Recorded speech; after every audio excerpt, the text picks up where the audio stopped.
正在确认各系统状态。我这是在哪儿呢？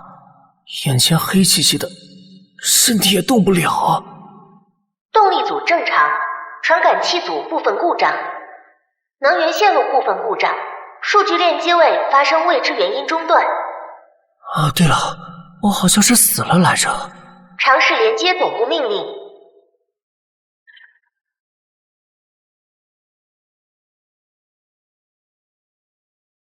喂，你看那个人看那种书，是不是很奇怪啊？哎呀，可能这就是所谓的专家吧。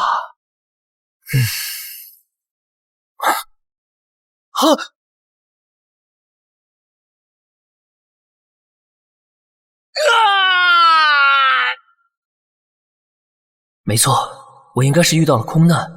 那我现在这是在哪儿？这个固定视角，而且这个高度……未等到总机指令，转入自主运行状态。不会吧？难道我穿越成了卫星？距离激活倒计时5、4、3、2、1，系统激活。我就这样一口气在天上飘了数万年，我见证了这片大陆的成长，火种的诞生。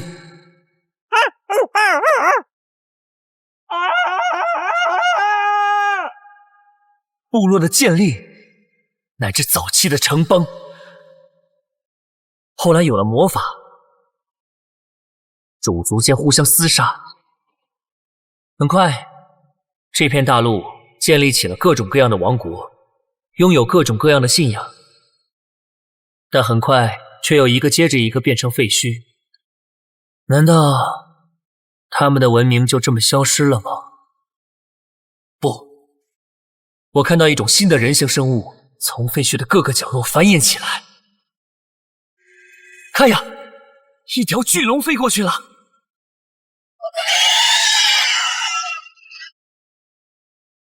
它从哪里来呢？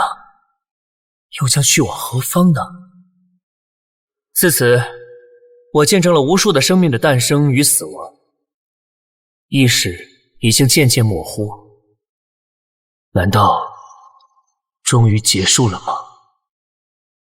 能源故障，主机重启失败。啊，这是防御程序启动。啊，我的形态，难道我……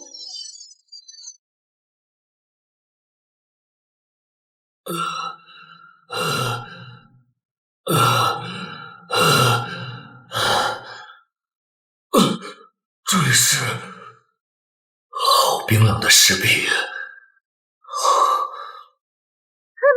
先别杀我呀！比起这个，你们老祖宗的棺材板快压不住了。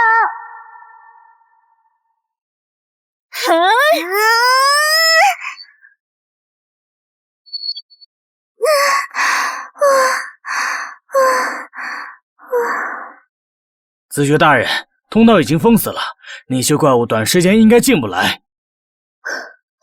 辛苦了，拜伦骑士，我们至少能喘口气了。先进入这个隧道吧。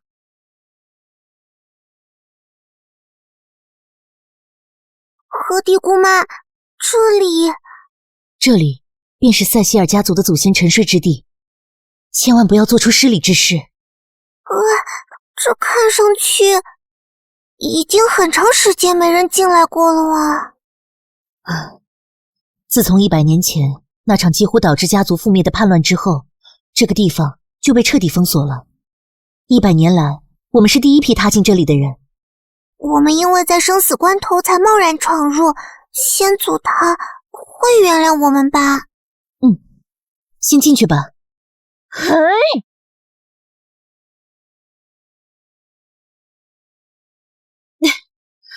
这样，封印就算解开了。这里就是祖先大人的墓室吗？不好，里面有人！贝蒂，找地方躲起来！冲过来了！你们自己玩吧，本姑娘先溜了。站住！你是什么人？竟敢闯入塞西尔家族的先祖陵寝？等一下，我还什么都没有偷啊！快说，你对我们的祖先做了什么？先别杀我！比起这个，你们老祖宗的棺材板又压不住了。这石棺为什么在动？祖先，请安息吧，惊扰您的人会得到惩罚的。喂，有时间废话，不如把你们老祖宗的棺材板压住啊！好像是哦。祖先大人，请您安息吧。哇！是谁砸老子的手啊？这贝卡，姑妈，我是不是对祖先大人有点不太尊敬？这贝卡，快离开那！姑妈，这有可能是亡灵附身，或许是地表的那些怪物腐化了祖先的圣骸。我他喵的！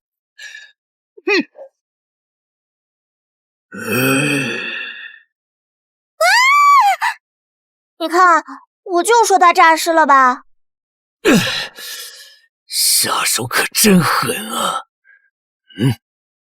祖先大人，是你砸的我吧？对不起。是你砸的我吧？对不起。喂，我还没说什么。姑姑，请问您可知道自己是谁？我是谁啊？我诈尸了？听起来我好像占了人家老祖宗的身子。我是不是得救了？我到底是谁啊？这是原主的记忆。哦，我想起来了，我是高文塞希尔，安苏王国的开拓者。看来是先祖无误了。现在是什么时代？现在是安苏历735年，祖先大人，您睡了700多年了。尊敬的先祖，我叫赫蒂塞希尔，他是瑞贝卡塞希尔，请原谅我们打扰了您的安眠。罢了，我也不知道自己怎么醒的。你们谁来扶我一把？我来，先祖大人，请出关，嘿嘿。这丫头，700多年，这布料居然完好无损。毕竟这是精灵织的月痕布嘛。嚯，真是黑科技啊！老祖宗说话好深哦。这么多年，搁其他穿越小说的主角都屠神灭仙统一宇宙了，而我才终于能直立行走。话说，这是怎么回事啊？人家只是想躲进来，躲避坏人。需要躲进最深处的墓室里吗？先祖，就是这个卑鄙的盗墓贼惊扰了您的沉睡。也就是说，是你把我叫醒的。先祖好可怕啊！我真只想找个安全的地方躲起来，结果一不小心钻进了这里，我真的什么都没。谢谢啊。小明，好了，放开他吧。你们4个大男人这么压着一个小姑娘，也不太好看啊！毕竟不符合骑士精神嘛，对吧？但是先祖，他可是……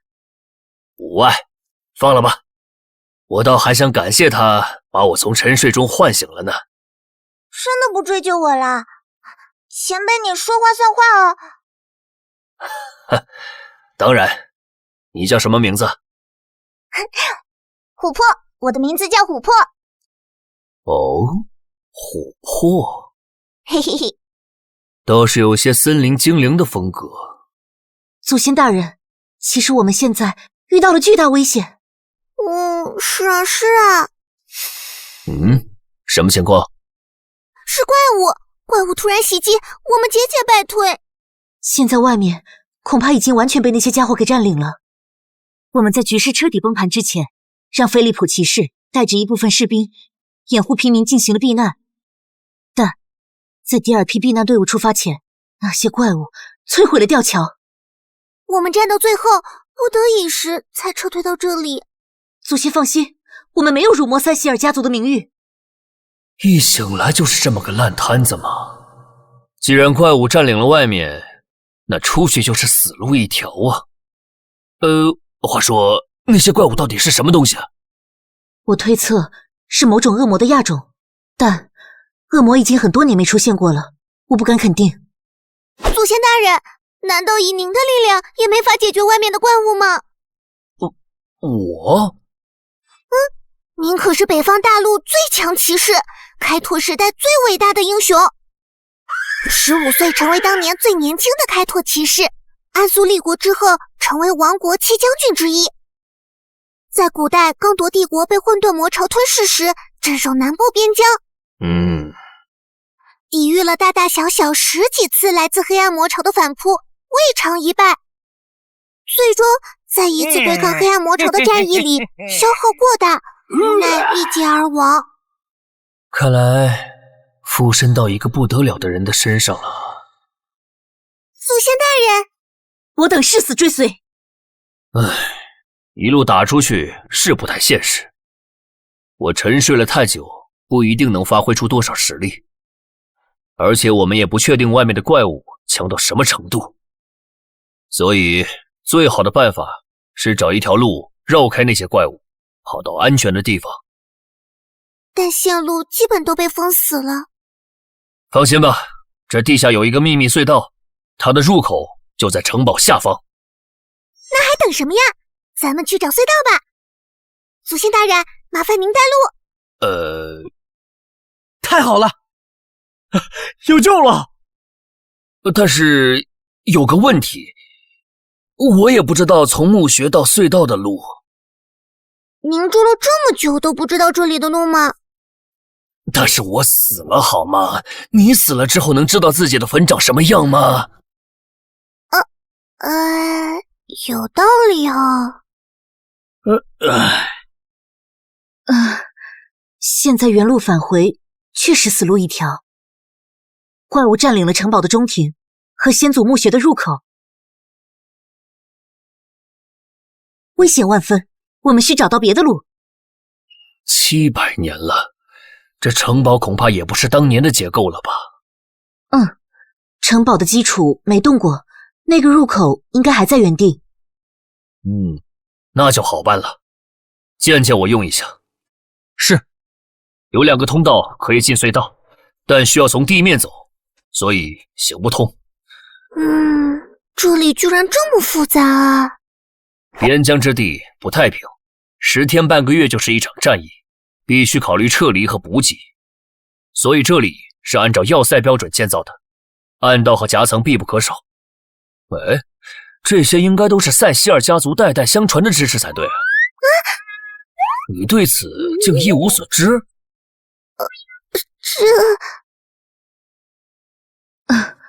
回先祖，塞西尔家族在这700年里经历了很多事情，我们辜负了您的荣耀。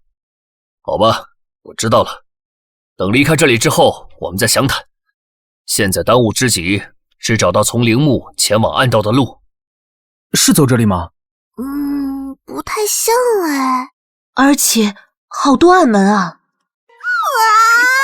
这谁知道暗道开在哪儿啊？那我可能知道路。你怎么会知道？快说！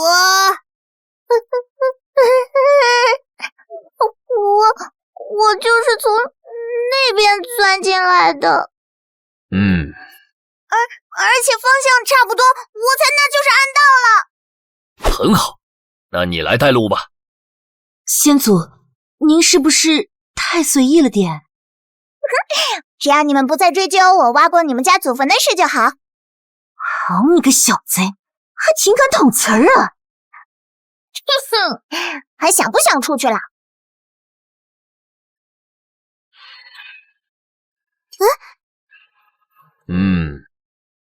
祖先大人，怎么了？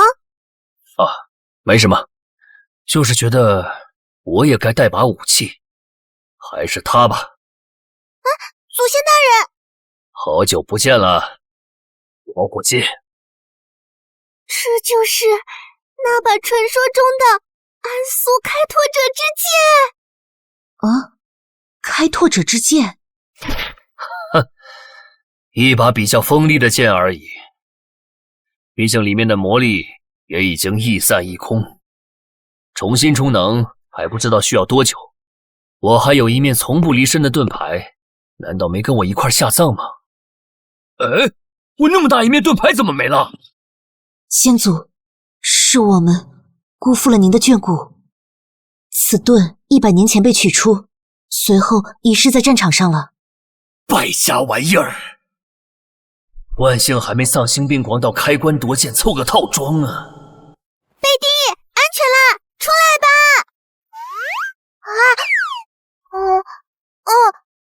这是城堡里的女仆，被突围的队伍落下后，就跟着我们了。贝蒂，这是……不好！呀，先祖大人！这里不安全了！琥珀，快打开密道！好嘞。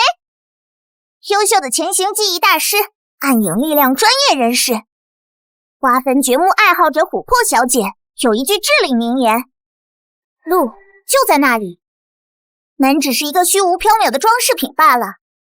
只要抛开心理上的问题，哪怕皇家宝库的大门，也只需要一根芹菜而已。快跟上啊！你真的只是个盗贼？哎呀，小小毛贼混口饭吃嘛。不过我们森林精灵的后代很尊重仙魂的。都熟练成这样了，还好意思解释？开锁和破解可是我们这行的标配，我基本功扎实，还有错了？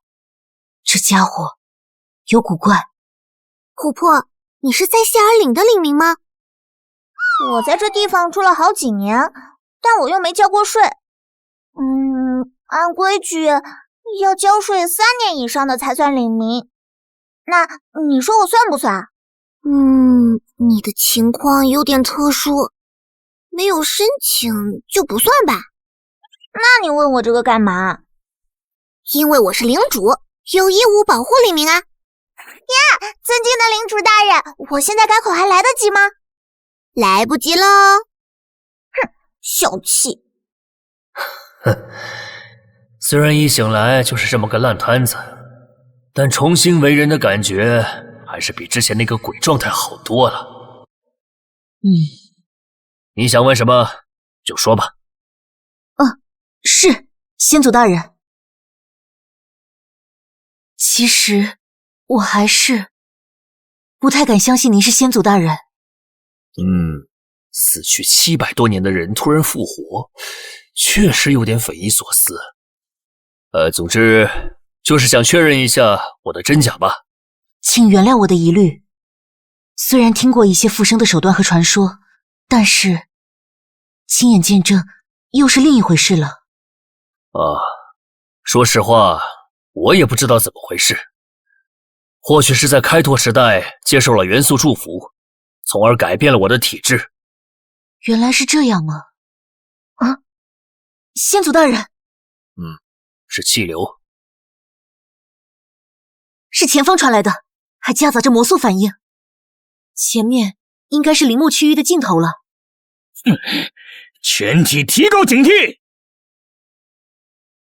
士兵保护好后面人员。是，小心注意身边情况。我知道这里，我就是从那边钻进来的，那里通向城堡外面的一个枯水井。不过那边现在肯定已经被怪物占着了。何地，查明方位。是。引路的精灵们啊，请指引我找到方位吧。导向西方，去。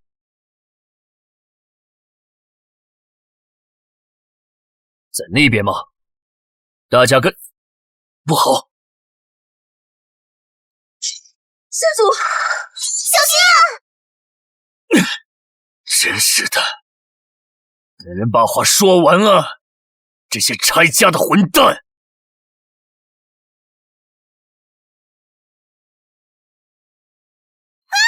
先祖，就是这些怪物！光之精灵，请疗愈我吧。弱小千神术，大家冷静应对。竟然是这些东西！我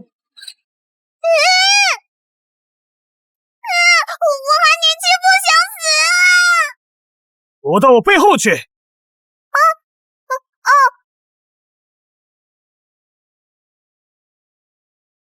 五步，你和战士们保护好施法者。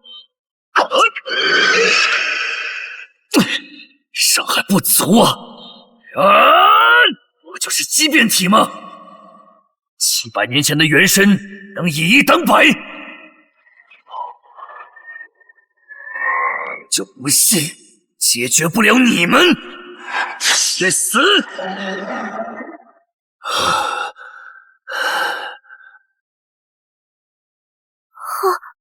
好厉害！哦，没想到死了那么久还挺猛。还没完呢，祖先小心！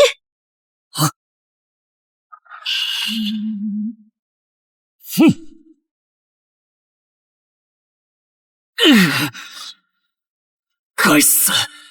刚苏醒，力量还没恢复。祖先大人，我来助你！我求术！火焰飞弹！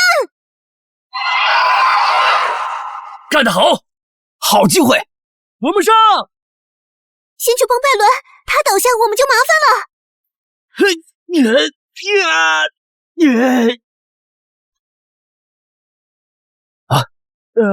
是。坚持住啊，拜伦大人！快来！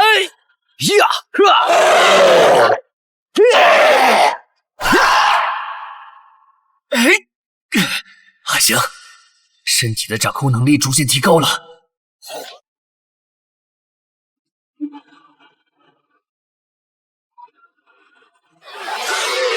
找到弱点了！别管胸口，这些家伙没有心脏。攻击他们的腹部、下肢、后腰，攻击弱点能大幅减弱畸变体的战斗力。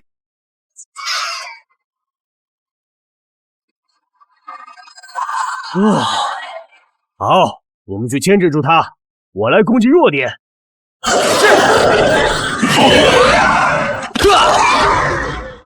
哼，干得漂亮！我来了。使我招！华产激火枪！主上，我们这边解决了。我们这边也解决掉了。原来是这些东西袭击了塞西尔岭。死掉立马就融化了吗？哇，还有一只！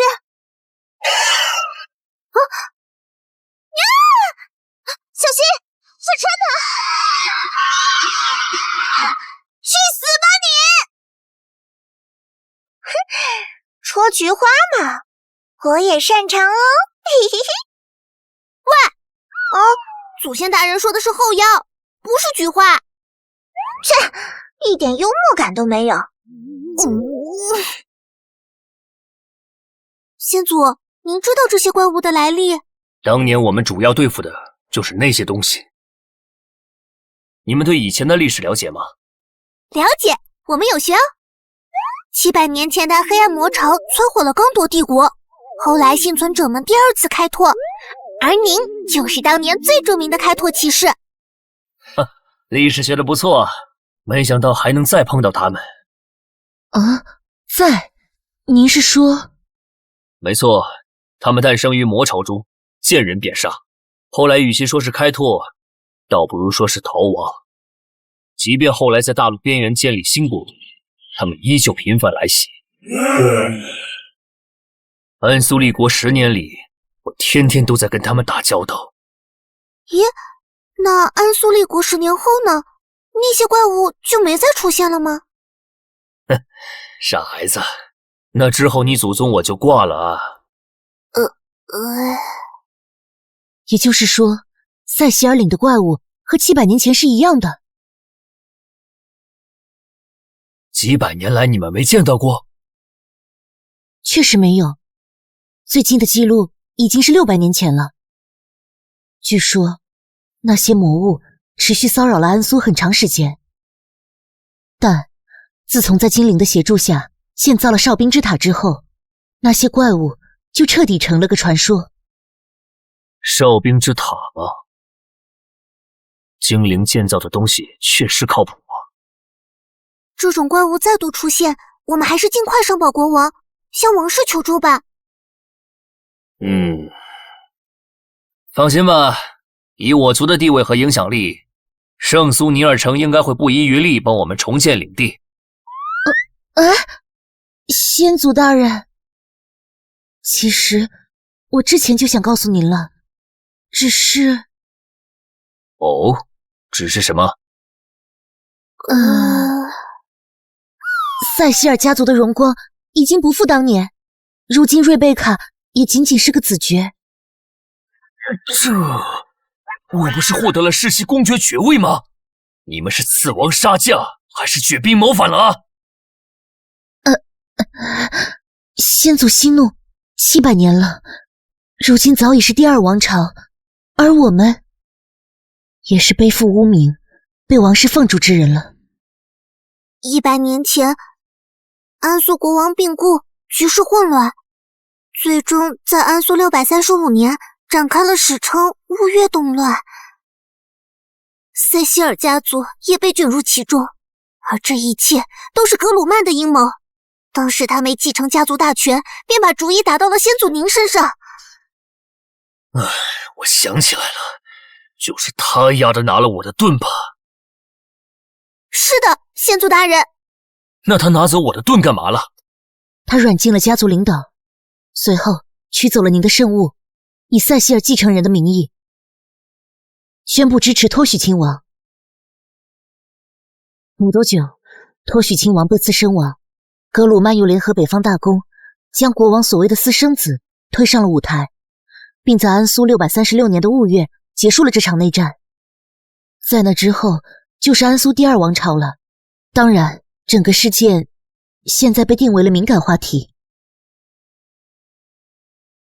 这场私生子战争虽然只持续了1年，却让整个王朝经历了大洗牌。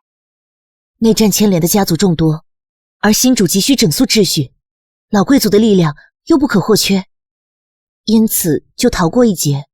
除了那些跳得最狠的是吧？估计没有比格鲁曼、塞西尔更能折腾的了吧？最后我们虽然保住了血脉和最后一点根基，但是塞西尔这个称号已经名存实亡了。家门不幸啊！那败家玩意儿还把我盾给顺了。算了，即便体的事更重要，他们带来的灾难会引起圣苏尼尔城重视的。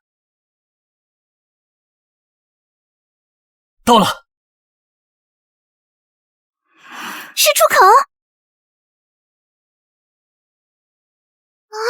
真的走出来了！太好了！是啊，还正好赶上日出呢。有点不对劲儿啊！等等，这不是太阳，这里的恒星光和热效率都相当低下，而这个星球离恒星非常近，所以才能看到这样巨大的太阳。那有没有可能是个发出光热辐射的洞，或是魔法之类的玩意儿？更或许，这颗星球是在围绕一颗气态巨行星，它根本就是后者的卫星。那天上升起的……仙族，仙族大人。仙族，您在想什么吗？我们是不是要先离开这里？不急，先去高处看看，确认下附近情况。700年了，现在的地形和我所认知的地形不同。祖先大人，您刚刚为什么一直在看太阳啊？700年不见天日，好不容易看见了，肯定多看2眼啊！你这个毒舌讨厌鬼！难道不是事实吗？果然这里的人管天上那玩意儿也叫太阳啊！一颗被赋予了很多宗教和魔法仪式上象征意义的星星，这个大概是这个星系的恒星吧。这里是……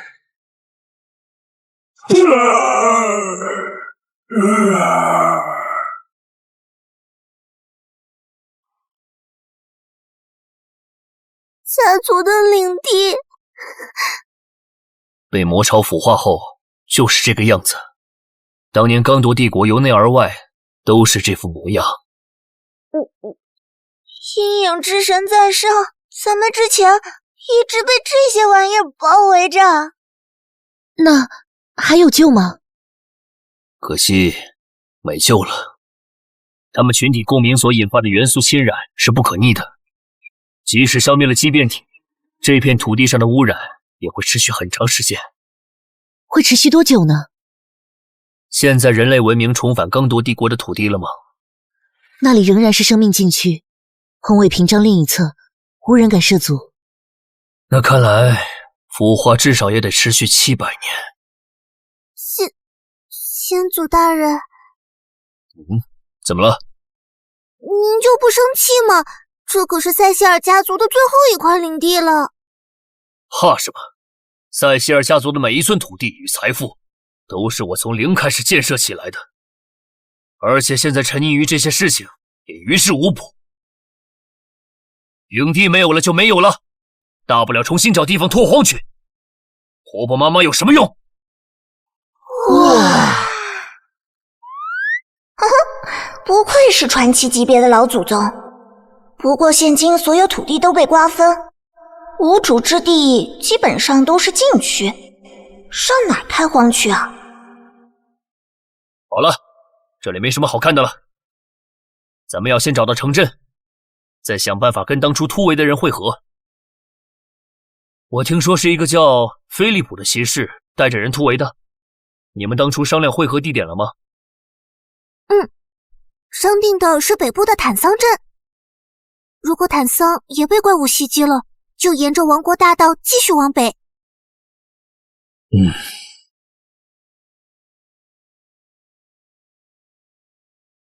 什么动静？找引体，隐蔽，快！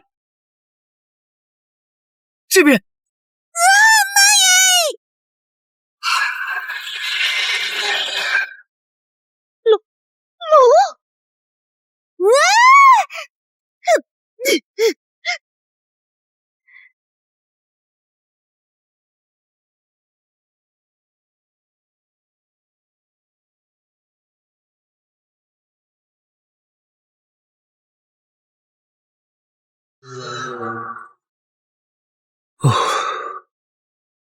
居然能碰到这种恐怖生物！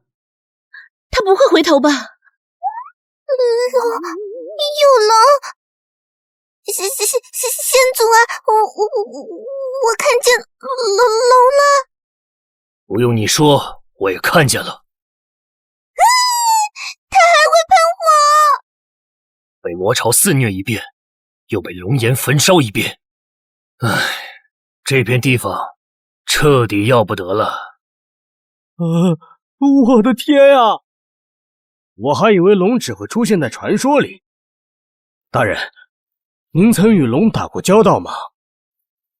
没有，他们太神秘。哪怕是700年前半个洛伦大陆天翻地覆的时候，他们也没介入过俗世。这就是这个世界的龙吗？果然靠近看比较直观。喂！我居然见到龙了！那么大一头，妈妈绝对不会信我见到了一头龙。还有！行了行了，在这儿的都看见了。话说，你刚才跑哪儿去了？啊？我就躲在附近的石头缝里啊。暗影亲和至少是大师级，正面战斗能力就比鹅强点有限，你还挺自豪。罢了，此地不宜久留，我们快点离开吧。先祖，那头龙焚烧了我们的领地。想开点吧，它焚烧的是我们的废墟，严格来讲，塞西尔岭在那头龙来之前就已经没了。但是，咱们还有更重要的事，不是吗？找到城邦，拉响警报，将损伤降到最低。是。引路的精灵们啊，请指引我找到方位吧。嚯，魔法还真是个方便的玩意儿啊！先祖大人，可是我这些技艺惹您不高兴了。我为什么要不高兴？家族以骑士为本而立，一切其余职业皆因被视为异端，遭受排挤。就是那个傻叉规定的？哎呀，鞋带开了。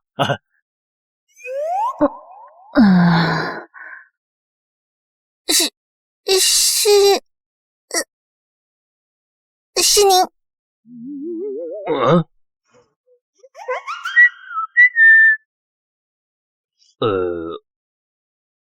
好像是有这事儿。骑士比法师牛逼。高文清说的对。等您喝高了，你们就当没这条规矩吧。那还真是谢谢您了。虽然打断你们不太合适，但是我是真饿了。确实该休整一下了。你们和拜伦留在这儿，其他人和我一起去打猎。是。你想去哪儿？你也要来帮忙？我不要！想吃东西就要付出劳动。你以为你是什么人？你凭什么要求我？凭你挖了我的坟。好吧。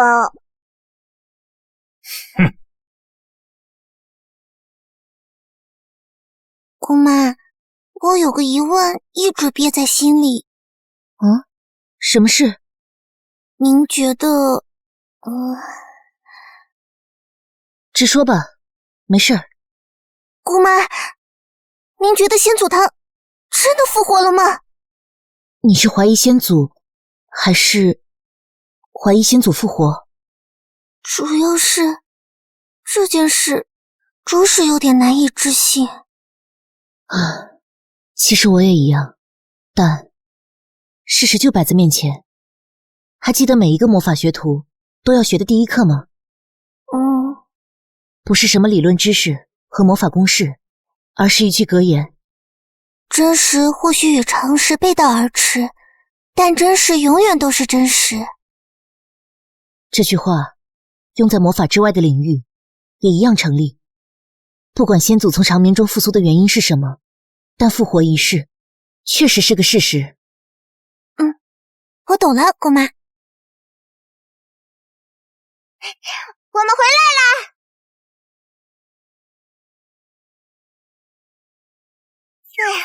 还带了好多猎物呢，你们可得好好感谢我哦。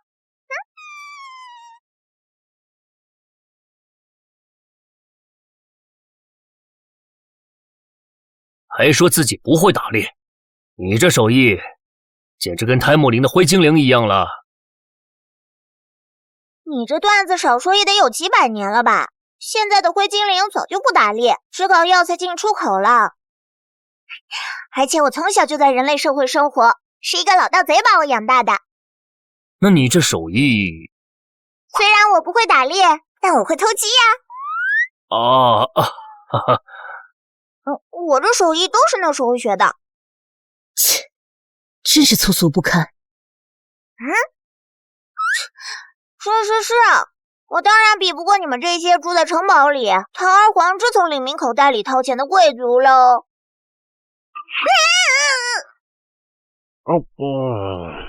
这肉烤的还行，饶你一次。我就奇了怪了，就凭你这张嘴，是怎么活到现在的？贵族欺负底层平民了。好了，阶级矛盾先放一边吧，咱们现在可是一条船上的人。大家先休整好，等体力与魔法恢复了，我们必须立马出发。我们不能再浪费接下来的每一点时间了。贝蒂，你也快过来吃点东西吧。先把那个锅放一边吧，现在用不着。对呀，话说你为什么一直拿着这口锅？汉森太太告诉我，我以后就负责用这个平底锅煎香肠和面包片。汉森太太？汉森太太负责管理城堡里的厨房，但是突围的时候，不幸……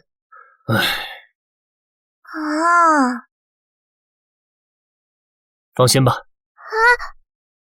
这口锅子是你的，今后都是你的。现在你可以把它先放在一边，过来吃饭了。对呀，贝蒂，快过来吧。还挺会说嘛。嘿呀，快来吧，还给你留了块肉呢。谢谢大家。前面的路已经打开了，咱们走。哦，没想到你的体力居然不比士兵差。我小时候顽皮像个男孩子，所以家里想把我培养成骑士。虽然后来当不了骑士，但我还是很注意锻炼的。毕竟祖训有说，要保护黎民，首先需要一个强健的体魄。楼星辰下，漫长的漂泊中长，一家之空，万载故事盼曙光。一瞬觉醒，剑意冷然破苍穹，冥冥之间施展黑暗影重重。穿越时光的勇气，从关中崛起，傲视天下。后逝者的泪光，见证不灭的火花。开拓着智慧，燃烧在塞西尔的土地上。高举剑芒，引领希望，向继任终极选择。700年风雨，艾斯王朝屹立不倒。高温与查理，魔朝中铸就传奇桥。而今归来，求问重温新未老。以智慧为人，以勇气为家，再起征程浩渺。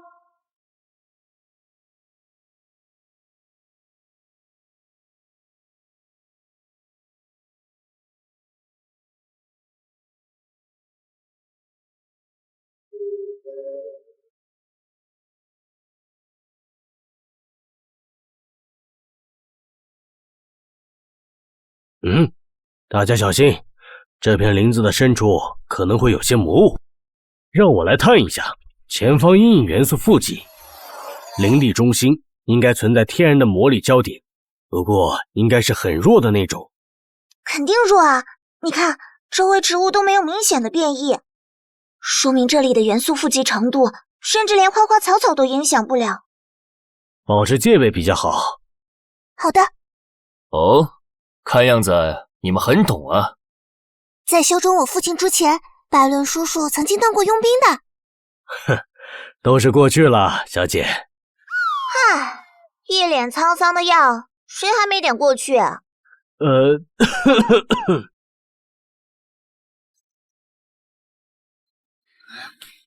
啊，不对劲！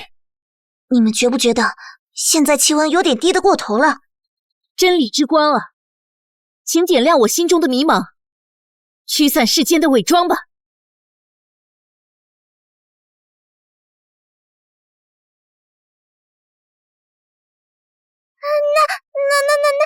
那是，咱们什么时候被这些东西给包围的？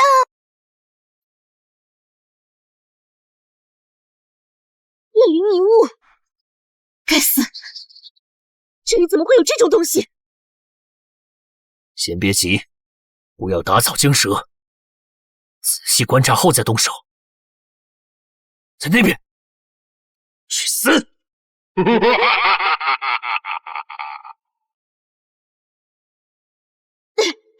这些怨灵迷雾竟然有神智！奥数，火球，去！别用火球术，用大范围的法术，否则这些迷雾会把所有攻击都分散掉。可是我只会火球术。什么？瑞贝卡只会火球术，就这还学了5年。不就是要个大范围魔法吗？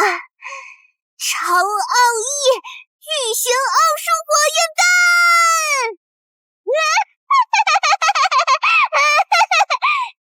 危险！危险！危险！这下够大了吧？你们在笑我！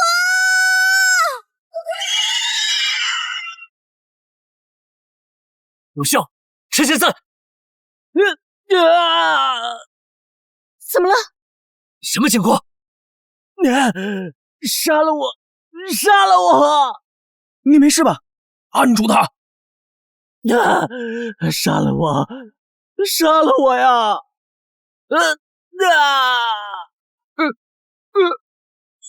不好，他们失智了。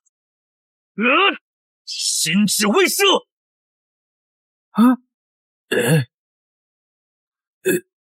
我们做了什么？不好，贝蒂上哪儿了？我刚才看到那个小姑娘跑进迷雾里去了，看着跟梦游一样。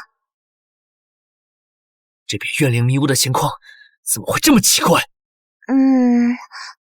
我不知道哪里奇怪，反正情况已经糟糕透了。怎么搞的？这怨灵迷雾一点都没有消散的迹象。攻击了半天，居然什么效果都没有。这里的魔力焦点不强，怎么会出现有灵智的怨灵迷雾来？难道有人工能量源在维持它？嘿，不一定。那肯定有东西在维持它。灭了本质，看不到它而已。但是赫蒂女士已经有侦测歪曲，难道不在这一层？我去就来。你说什么？暗影行走跟闹着玩似的，这家伙到底是什么来历？找到了，跟我来。干什么？这些是……不好，危险！等下，别靠近。外力不但帮不了他们，反而一不小心可能会让情况更糟。而且我也是第一次来这么深的地方，再带上个你，天知道能维持多久。果然，这里就是暗影界。咱们时间有限，等会你直接天神降临，冲进去砍瓜切菜，我在后面给你压阵。啊，客人？已经很久没有客人来我的实验室了，而且还是2位。我们来找人，是一个大概15、16岁的姑娘。她还拿着一口平底锅。没看见。不过安妮正在准备午饭，一起吃点吧。安妮？是我女儿，很乖巧的。老爷，贝蒂，贝蒂，你怎么在这儿？你没事吧？安妮呀，午饭准备好了吗？就快了，爸爸。这是怎么回事啊？不知道，过去看看。贝蒂，你这是怎么回事？我也不是很明白，他好像把我当成他女儿了。那你就这么听话的把人当爸了？我看他这么可怜，就想给他做顿饭再走。对了，他还给了我这个。这本书我看不懂，但老爷应该能看明白。什么？让我也看看。这是魔法公式和符文排序。原来那个怪老头是个法师啊。严格来讲是个野法师。一进门那么多魔法实验器具，难道还没看出来吗？而且应该是个不一般的野法师。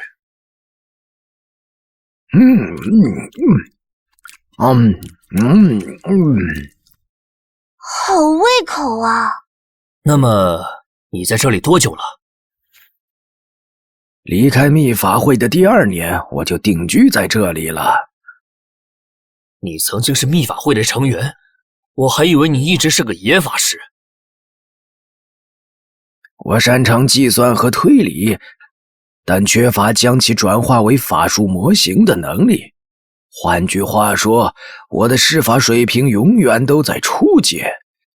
我这样一个蹩脚的施法者，在秘法会是不受欢迎的。尽管我是秘法会的2级会员。所以他们把你赶走了？不，我是自愿离开的，是因为我的女儿，为了治好她，我不得不离开。够了，你知道我们是来干什么的，我们没时间浪费。老爷？客人，我不是很懂你的意思。我必须带他离开，他在这里并不安全。孩子呀。爸爸，对不起，我得走了。老爷来接我了，而且大家还在等我。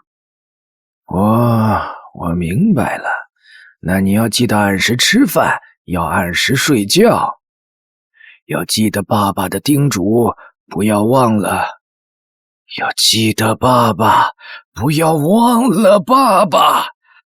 留下来。我留下来陪爸爸。放开他！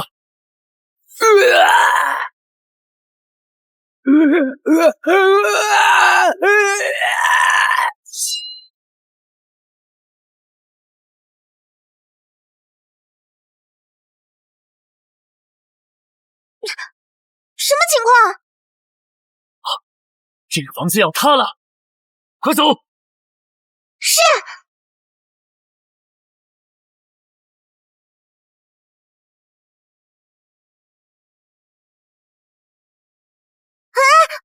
你看那个，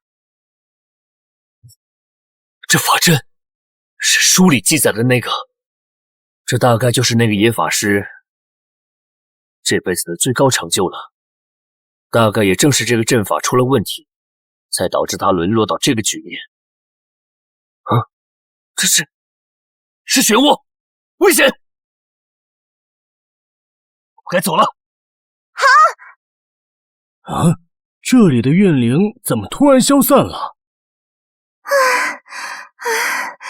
累死了。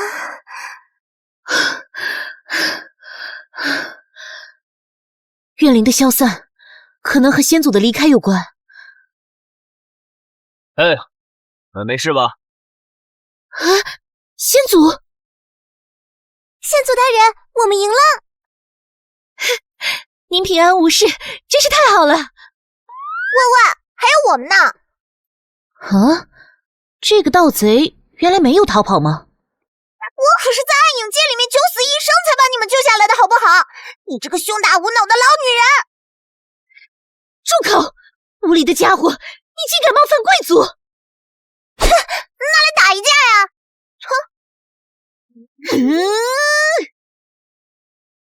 别吵，别吵！我们俩刚才确实是解决危机去了。当然，还骂你胸大，确实是他的不对。咦？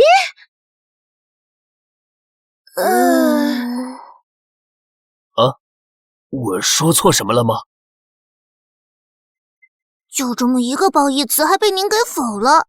这种钢铁直男是怎么繁衍出我们的？是这样吗？你竟然能进入暗影界？只有少数暗影系高阶法师或者暗影系神选们才有这个能力，你是怎么办到的？哼，我就是暗影女神的神选，不行啊？笑话，一个神选被拜伦用普通钢剑拍在地上。算了，不要追问了。哼，我已经答应他不追究这些了。等他想说的时候，他自然会说的。与其纠结那些，不如先把死者安葬了吧。他也曾勇敢战斗，应该像个战士一样得到安葬。我说错什么了吗？他是农奴子弟，以服役来赎身的，这样的身份是不能作为战士被安葬的。服役赎身？对不起，先祖，我觉得农奴制不合理，所以就让他们服役赎身。我知道这样不合规矩。不用担心，我没有怪你。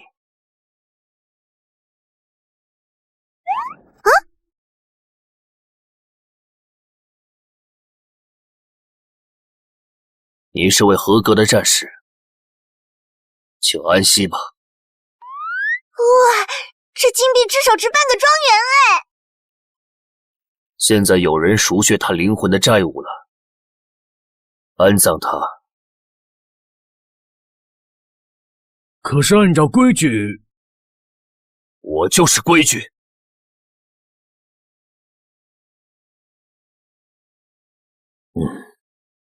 火灾大概是在半个多月前发生的。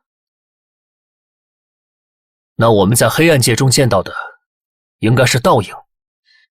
这个野法师多年来都隐居在这个地方，压根没人知道。让我来探测下吧。这里魔力羸弱，野法师实力也不高，应该是实验失败造成了这局面，但也不可能在暗影界制造出一个长时间的投影来啊！而且还生成了那么强大的怨灵迷雾，这一切所需要的魔力，都不是区区一个野法师能提供的。或许这个能解答你的疑惑。原来如此。为了给孩子治疗，他不停地加强增幅魔力焦点，可是孩子并没有好转。面对现状无能为力的野法师，心态也在逐渐崩溃。理智崩溃的他，终于做出决定。在太阳升至天空正中时，暗影转换仪式的充能便能得到满足。后面就没有再记载了。其实这里还有几个小字。魔力失控了，太阳是红色的。这什么意思？太阳怎么会是红色的呢？会不会是上次赤斑爆发的时候，半个多月前太阳表面出现了大量赤斑，所以他认为太阳是红色的。这就能解释怨灵迷雾和暗影界的木屋了。这个日记里提到的魔力上涌失控，你们两个法师也有所感知吧？最近领地内确实有过几次魔力上涌。毕竟魔力源于太阳，随着太阳的运转，自然就会起伏不定。所以近期魔力涌动虽然频繁，但也没到需要在意的程度。刚多利1736年，帝国各处报告观察到太阳表面出现大规模的暗红色花纹。1738年，史上最大规模的赤斑爆发，太阳表面将近一半的面积被红色斑块覆盖。1739年，全国被覆盖在红色的天幕中，大量魔法天赋卓越的婴儿诞生。这些新生儿大部分具有天生的元素亲和力，于是宫廷学者们宣布将那一天称作魔法黎明。同一年，刚铎帝都附近最大的魔力功能设施深蓝之井因为混沌魔力引发爆炸，导致炉心熔毁。刚铎1740年，魔潮爆发，史上最强大的人类帝国在数月内覆灭。啊！如果那些怪物不是来自刚铎废土，而是在塞西尔岭自然产生的，这或许意味着一次新的魔潮。咱们会不会有点太紧张了？也可能是神经过于紧张了。唉，就是嘛，您老人家死了700年，脑筋还在当年没转过来呢。唉，我知道你当年是经历过魔潮，多半是那时候心理阴影太……不许对祖先大人无礼！敲得好！等到了圣苏尼尔，这些细节都要上报。至于国王会相信多少，那就不是我们能影响的了。是。首先考虑如何在这个世界上立足吧。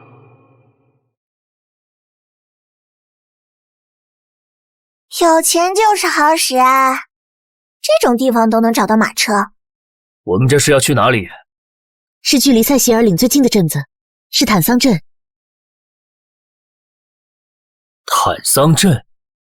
坦桑镇是伴随着塞西尔家族的搬迁而诞生的大型半生城镇，地处平原，紧邻河流，有将近1万人生活在这片三角形的平坦土地上。还有一座矿山是整个镇子的经济来源。啊，到了，就是那里。这里的道路是有什么规矩吗？走在道路两旁的是农奴工，因为在修道的时候捐不出钱来，所以不允许走在大道上。走在路中间的是体面的市民、商人以及佣兵，因为交得起税，所以走在路中间。先祖大人，有什么问题吗？不，没有问题。虽然对这些事感到抵触，但现在的局面不是我能轻易改变的。那么接下来怎么做？我们先去找领主安德鲁子爵，联络到菲利普骑士后，看情况是先原地安置领民，还是直接前往王都。毕竟领地发生的事情，必须由瑞贝卡亲自去面见国王，说明情况。那就这么办吧。呀呵，我打探消息回来了。你什么时候离开的？就在你们刚进坦桑镇的时候啊。嘿嘿。总觉得有问题。什么眼神？是你们老祖宗让我去的。那你收集到什么情报了？突破的军队已经进入了坦桑镇，不过状态都不太好，很多人都是被抬着进来的。不过那里现在处于封锁状态，所以我就直接回来给你报告了。怂就直说，别找借口。不过保存战斗力也没错，去找安德鲁子爵吧。祖先大人，等会儿我们怎么介绍您啊？就按刚才商量好的，直接说。在这里，我们高调就可以了。先祖大人。这就是您所谓的高调吗？琥珀！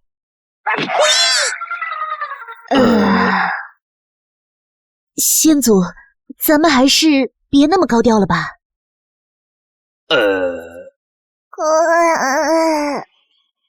不过他是我复活的重要见证人，而且这样的家伙还是放在咱们眼皮子底下更安全吧。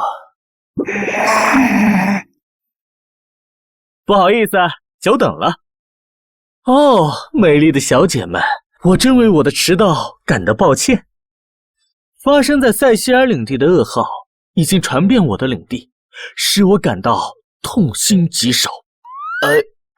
这跟这年头的贵族谈话都得用这种咏叹调吗？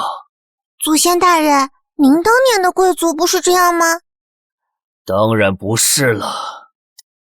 首先，感谢您的关心和善良。不过，我需要纠正一下您的称呼。瑞贝卡早已经继承家族的爵位，你应该称她瑞贝卡子爵或塞西尔子爵。安德鲁子爵，很感谢您的招待。应该的，塞西尔子爵。很高兴您安然无恙，塞西尔家族的传承看来不至于断绝了。我领地的队伍撤离到了贵地，不知道他们情况怎么样了。请放心，队伍已被妥善安置，伤者也在教堂休息。有劳您费心了。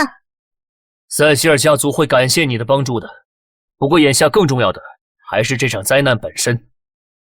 恕我冒昧，刚才我便在好奇了，阁下是？这位就是塞西尔家族先祖，开拓者中的开拓者，安苏开国7将军之一，南境大公爵高文·塞西尔。你应当从小便听着这个名号长大，他就是黎明之初辉。最后那个名号是什么鬼？是您死后开国先君为您立的谥号。那个老中二就不能想个好听点的名字？请容我思考一下。虽然我同情你们的遭遇，但您编出这么一个异想天开的故事来，是不是有点过头了？事实上，连我们自己都不敢相信这一切是真的。然而，我们亲眼见到他从关中做起，手握开拓者之剑，而且我们也已经验证了他是真正复活，而非亡灵速生之类的把戏。如果您有什么要求，就请直接说吧。这也太……先祖，可以麻烦您一下吗？当然，这就是开拓者之剑，只有我的血脉可以与之共鸣。如果还不信，你大可以找精灵工匠来鉴定这把剑的精灵符印。你还可以把开国诸王宫的画像拿出来跟我比对一下。虽然我沉睡了700年，所幸容貌没怎么变化。你甚至可以找参与过第2次开拓的精灵佣兵，说不定里面还有我认识的人呢。不必了。又是先祖又是怪物的，我很难消化呀。还有一条巨龙。巨龙？这附近还有一头龙？没错，是条蓝龙，但最后往西北方向去了。传奇复活，畸变体，还有龙，这个世界究竟是怎么了？所以情况非常严重，我们要尽快把这些事传递给圣苏尼尔城。我已经派了一个信使去报告塞西尔领地遇袭的消息，应该都走到一半了。这还不够，我们需要面见陛下。安德鲁子爵，我们还需要更多的帮助。你们都需要什么？快马、补给、护卫？都需要，还有我的子民也需要一块新的领地来安置。事实上，我正要谈到这个问题。虽然我慷慨善良，但也只不过是个子爵而已，能拿出多少东西来喂养难民呢？菲利普在突围的时候带着一批金银，这些应该足够。哦，你说那批金银啊？为了治疗你的人，我可是用了最好的药材，请了最好的牧师，这笔钱只能说勉强够用啊。所以，想要我继续为你们提供帮助的话，你们塞西尔家族是否有能力来偿还这笔债务呢？瑞贝卡子爵，我塞西尔家族不会亏欠任何人，只要我这个继承人还在，秘银宝库中就始终有一笔属于塞西尔家族的贷款，大不了……瑞贝卡，别急躁。先祖大人，安德鲁子爵，眼光要放长远一些。抱歉，我确实有那么一点点贪婪。追求利益是人之常情，不过我们先搞清楚现状。紫绝岭被毁，有头龙在王国境内，还有魔朝时期的怪物现世。现在谈生意是不是不太合适呢？不过放心，塞西尔家族不仅能偿还任何债务，还能为你带来无限的利益。好，请继续。我本人将是你最大的投资。就算您真的是那位公爵阁下，那您也离开人世700年了，您的爵位或是财产都已不再属于您，而我还得为我的领地与子民考虑。思路放开一点，子爵先生，难道只有真金白银才有投资价值吗？您的意思是？我有永久开拓权，只要我手持开拓者之剑，就能在任意无主之地进行拓荒。开拓权由安苏王国先君签署，受4国诸邦共同承认，且有效期为无限。啊？还有这种事？当年那些老家伙们肯定没有想到，有朝一日我竟然会揭竿而起吧。祖先大人，您这是真的？他是不知道，还是说这条法令已经废止了？回先祖，瑞贝卡的历史成绩一直很差，所以他并不知道这条法令。这项法令代表着人类重塑文明的信念，从没被废止，也没人敢废止它。非但没废止，大家还对他大书特书。所以我突然诈尸，让这条700年前的法律终于又有用武之地了。这确实是我从未想到的思路。如此一来，您确实有重新振兴塞西尔家族的可能。但恕我直言，您知道王国边境还有多少可开拓的无主之地吗？这个请放心，我的人已经跟我讲过了。所以您打算在什么地方重振您的家族？那就不劳你费心了，而你只需要考虑，保持着永久开拓权的开国大功能有多大投资价值就好。好，那我这个小小的子爵很乐意为您提供力所能及的帮助。切，不留破绽，不逾规矩，还能显示出一定的恭谨，标准的圆滑贵族发言。其实当今国王很可能不会承认我的身份，也不会承认我的永久开拓权。什么意思？为什么会这样？凭什么？您可是开国大公，是供奉在庙堂上的人物啊！因为你祖先活了，人们就会少3天假。别听他胡说，那是我给他开的玩笑。真正的原因，赫蒂与安德鲁先生都已经想明白了吧？深入人心的英雄形象可供王国运作，巩固其统治，可一旦不能掌控了，所以我们要考虑的问题其实就明确下来了，那就是让我的永久开拓权生效。定位成功。先祖，您认为安德鲁子爵能靠得住吗？我压根没考虑过这个。啊，那您还跟他谈了那么多？必须跟他谈。别忘了，咱们还有求于他。至于他可不可靠，难道我们还有别的选择吗？有我在，你们放心吧。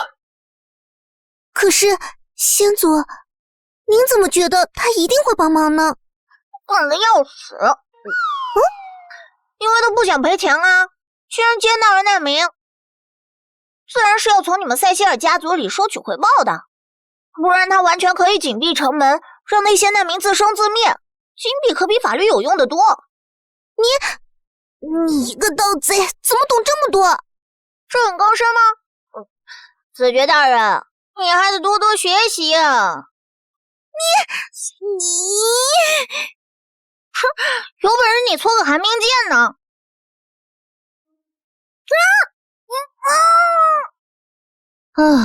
满足你了，你要的寒冰剑。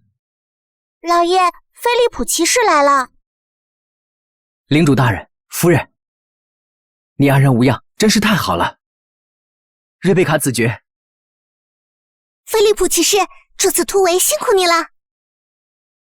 这位就是菲利普骑士，真是年轻有为啊！啊，这位难道就是？啊，你都知道了，这便是塞西尔家族的先祖安苏开国大公。离，够了够了，那么重耳的名字就不用说了哈。高文公爵，没想到这竟然是真的，您是骑士的楷模，我从小就……行了，恭维之话不必多说，你先告诉我有多少人活了下来。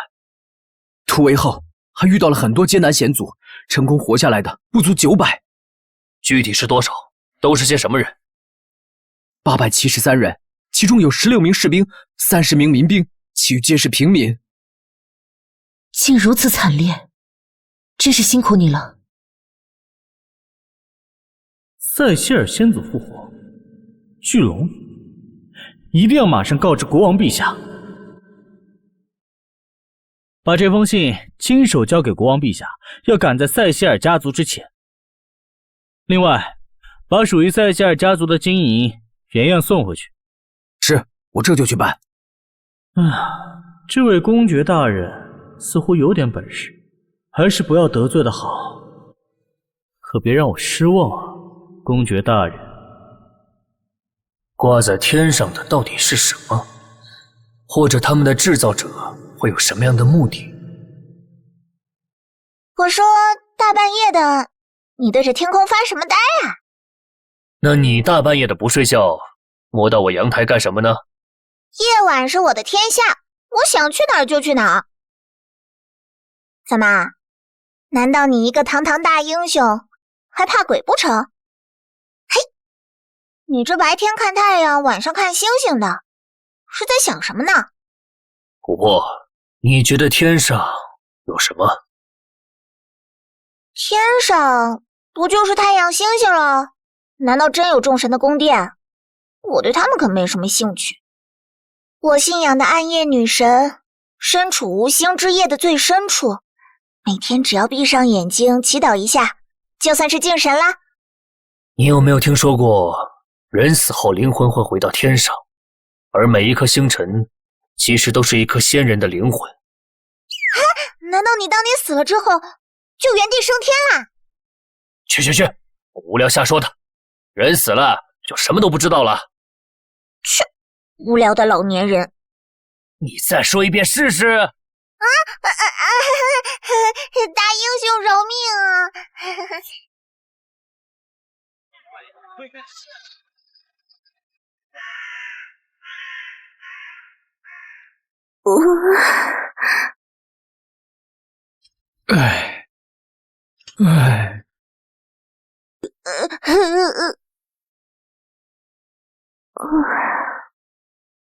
菲利普，在我们回来之前，请照顾好大家。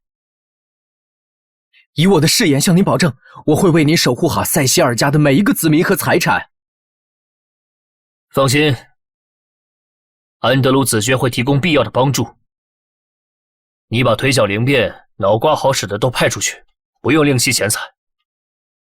是，大人放心，定不辱命。现在一定要控住舆论，避免国王误信谗言。又在说一些莫名其妙的高大上的话了。大人，可以出发了。到了王都，见到国王要恭敬，听不懂的话要找先祖商量。你说的每一句话都会被人揣测很多遍，千万要听先祖的话，有事他懂得怎么应付。不过人家不是小孩子了，怪难为情的。好了，咱们该走了。睡觉前要记得刷牙。知道啦。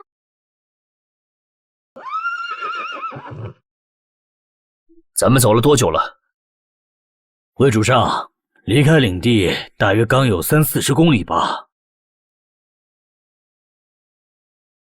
这里是离领地最近的一个大型集散地。好，那今天就在这里休息吧。可是先祖，我们才出发没多久。我们的速度不能太快，而且我还有一些事情需要做。找点人去散播我复活的消息，散播的越多越广越好。是。先祖，您这是要……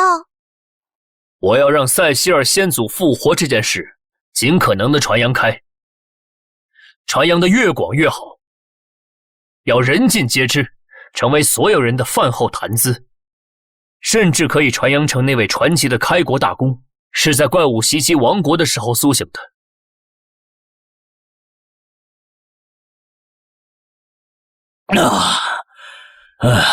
听说了吗？塞西尔大公复活了。听说当时他2、3下就斩杀了好几个骑士都打不过的怪物。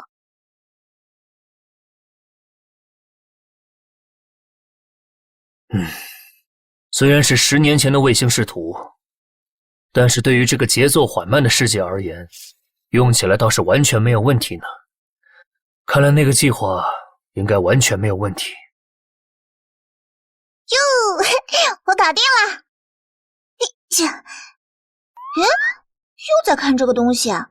你这一路都看了多少次了？我在确认700年中地形有多少变化，这是一个合格领袖的基本素养。倒是你，事情做得怎么样了？这都快2个月了，我做事你还不放心？我已经按你的吩咐，把这些故事都散播出去了。无论平民百姓还是商人，甚至连吟游诗人都在传递你的消息。等你到了王都，说你是来继承王位都不会有人奇怪啦。报告陛下，自称是高文塞西尔的车队已经到了王都附近。但是他们没有选择立刻出发，而是继续选择就近在城镇驻扎。知道了，退下吧。陛下，这是恐怕另有原因呢。我当然知道，他这是在拖延时间，用招摇过市来争取更大的谈判筹码。这2个月内，我们收到的消息至少有100多个版本，这还不包括方言版。这下我们先前讨论的种种手段，现在可都没办法再用了呀。所以，我们现在能做的事情只有一件。走吧，跟我去看看我们的祖先。是。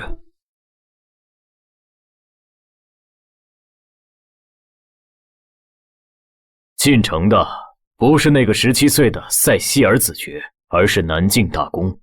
按公爵的标准接待他，在礼数方面不容有失，然后将会面安排在明日正午。是。父王，您认为那位复活的大公是真是假？这个并不重要。虽然我们得到了许多的佐证，但那位大公是不是真的，还要看接下来的发展。在当下，我只能说他确实不是一场闹剧。那位复活的古人还真是给了我们一个天大的惊喜啊！那父皇认为他来意如何呢？在见面之前，所有来意都只能猜测。你可以找机会接触一下，看看他的态度，但一定要拿捏好度，不要激怒了他。遵命，父皇。安雅，监视塞西尔一行，有任何情况都要回报。遵命。注意别靠太近，如果那真是700年前的传奇，贸然靠近一定会被发现。是。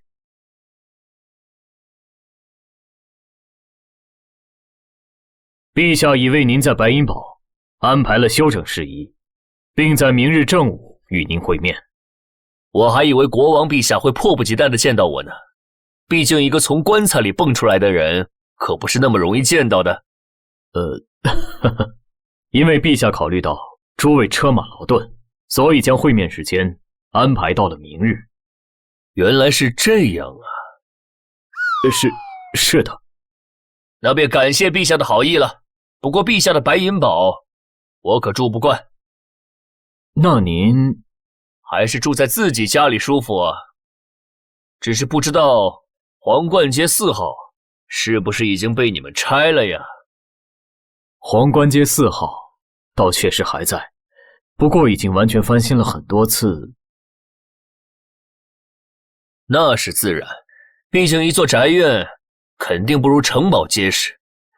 但既然有翻新，那我住进去应该没问题吧？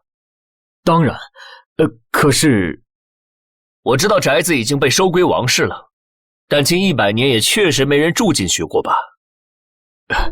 是的，毕竟没人有资格能继承先君留在那里的东西，所以宅子仍然空置着。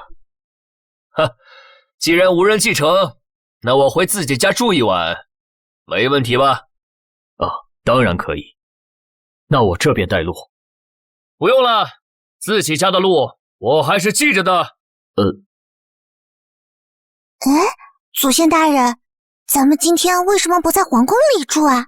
哦，皇宫有什么好的？我带你去我当年住的地方，那才像个家呢。你回去和国王说，我明天中午会准时来白银堡拜访他。走。不愧是传奇，压制力太强了。派个会变鸟的德鲁伊去皇冠街4号速做准备。欢迎阁下回家，鄙人詹姆斯·布雷恩有幸作为您的管家为您服务。布雷恩，我对这个姓氏有印象啊，霍利·布雷恩，当年查理身边的小侍从。这个姓氏还是查理给他起的。正是，我的家族世代作为王室侍从，为王室打理王都中的直属产业。也对，我这房子现在是王室产业，不用这么折腾，我住不了多久。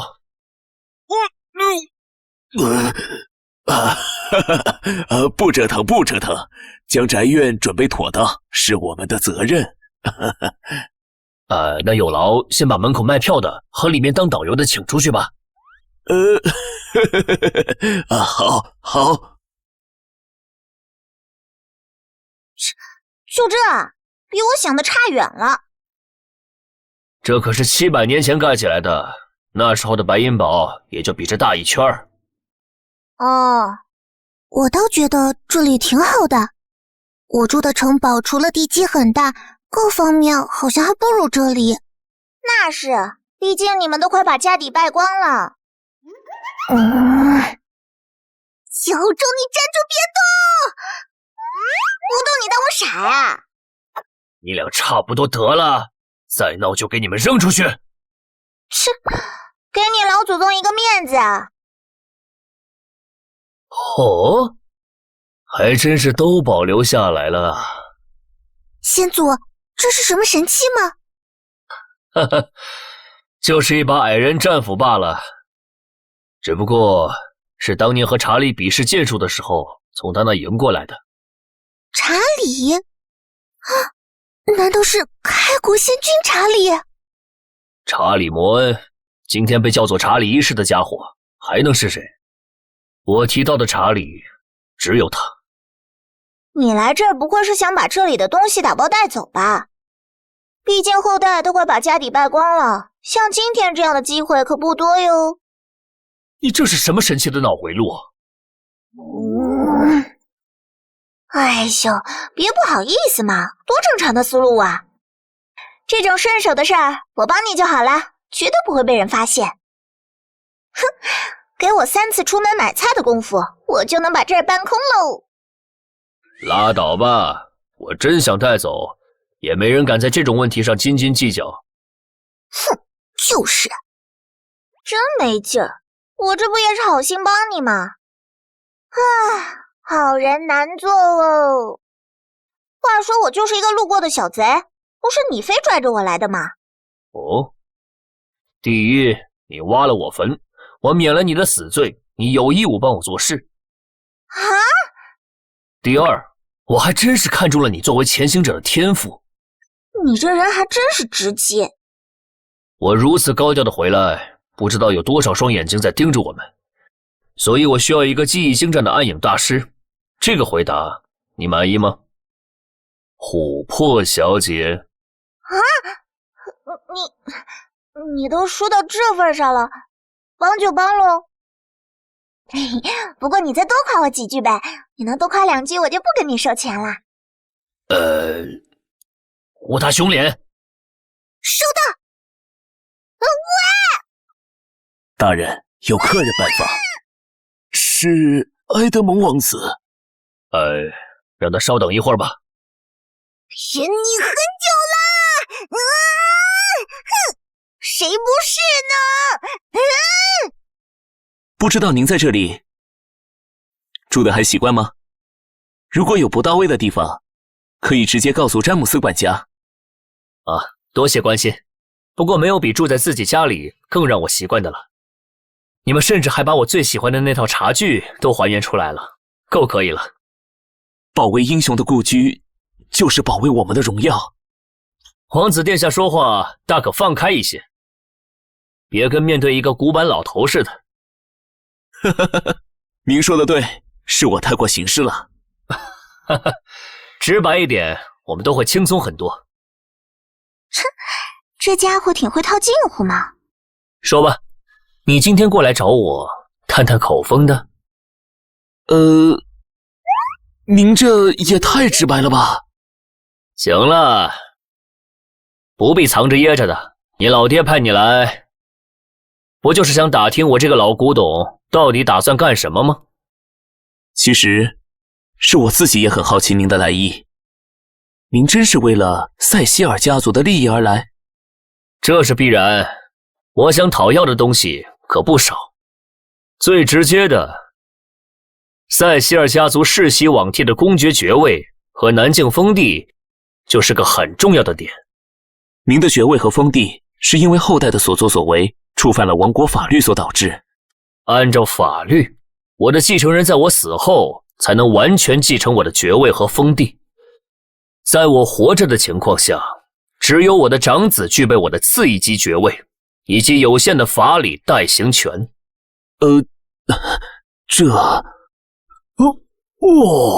厉害，厉害！竟然比我还不要脸。可您确实已经死过一次了呀。所以先把那些逻辑与规律放一边吧。在我揭棺而起的时候，他们就已经失效了。如果我想跟你抠字眼来讨论塞西尔家族的继承利益，那可有太多的猫腻可以拉扯了。这倒确实。喂，你可是传奇啊，这么不要脸，真的没问题吗？好吧，我明白了。您刚才还说700年前有人说话耿直，现在看来您比我的辩论导师还难缠啊。我经历过野蛮，也见识过鼎盛。野蛮时茹毛饮血，优雅时能给一个红酒起36种名字，每个名字还能配上14行诗。不愧是传奇开拓者。那我们再详谈一下关于明日和我父王会面的事。好。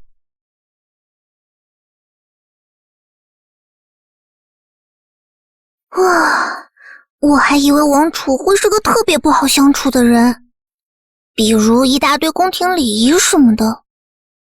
那是因为他们好好做了一番功课才来的。咦，什么意思？他刚才的表现几乎完全符合我的交流习惯。你没发现吗？他一开始以王子的身份来拜访，展现出了恰到好处的礼节。在注意到我的说话方式和态度后，他就立刻改变了对应的方式，也变得轻松幽默起来。这能让我更愿意和他多谈谈。这可是极大的本事。你还是研究火球术的4种搓法吧。祖先大人，我是不是在这方面有点太笨了？傻瓜。人各有所长，不必强求。再说，勾心斗角、尔虞我诈，我也不太喜欢。将生死置之度外，埋头硬刚才更适合我。那不成莽夫了吗？我确实是啊。哈哈哈哈哈哈！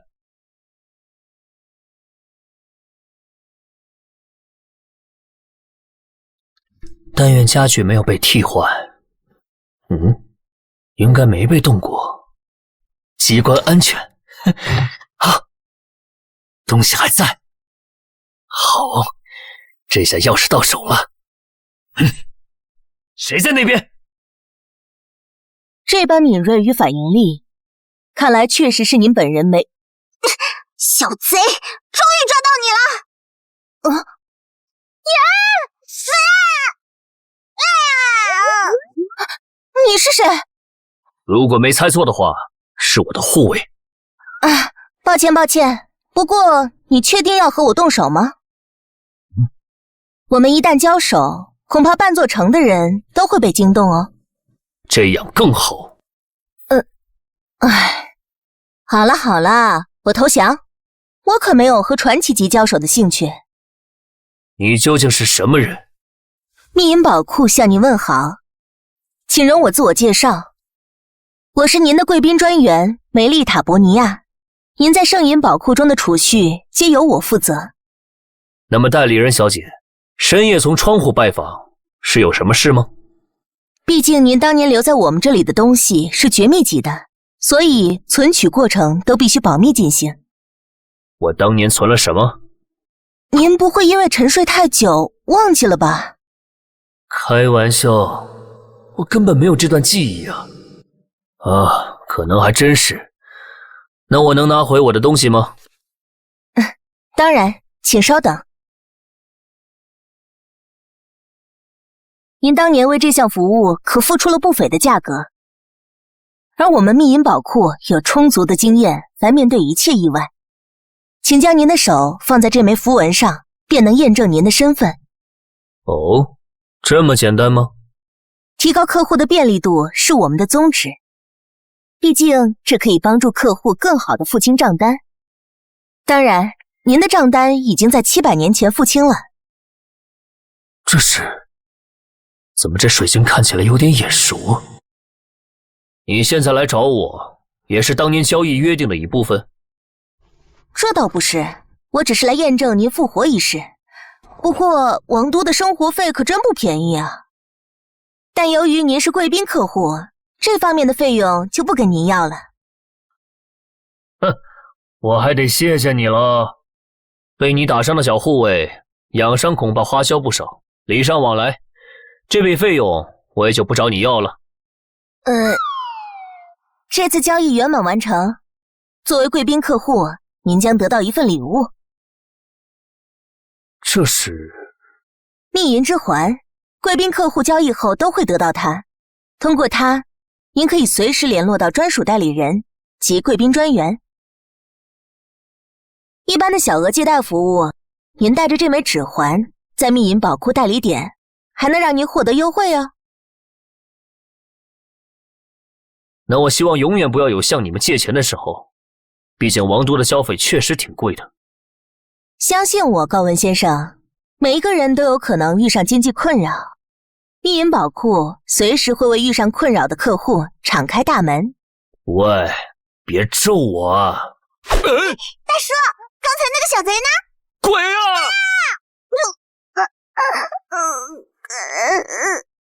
怎么是你啊？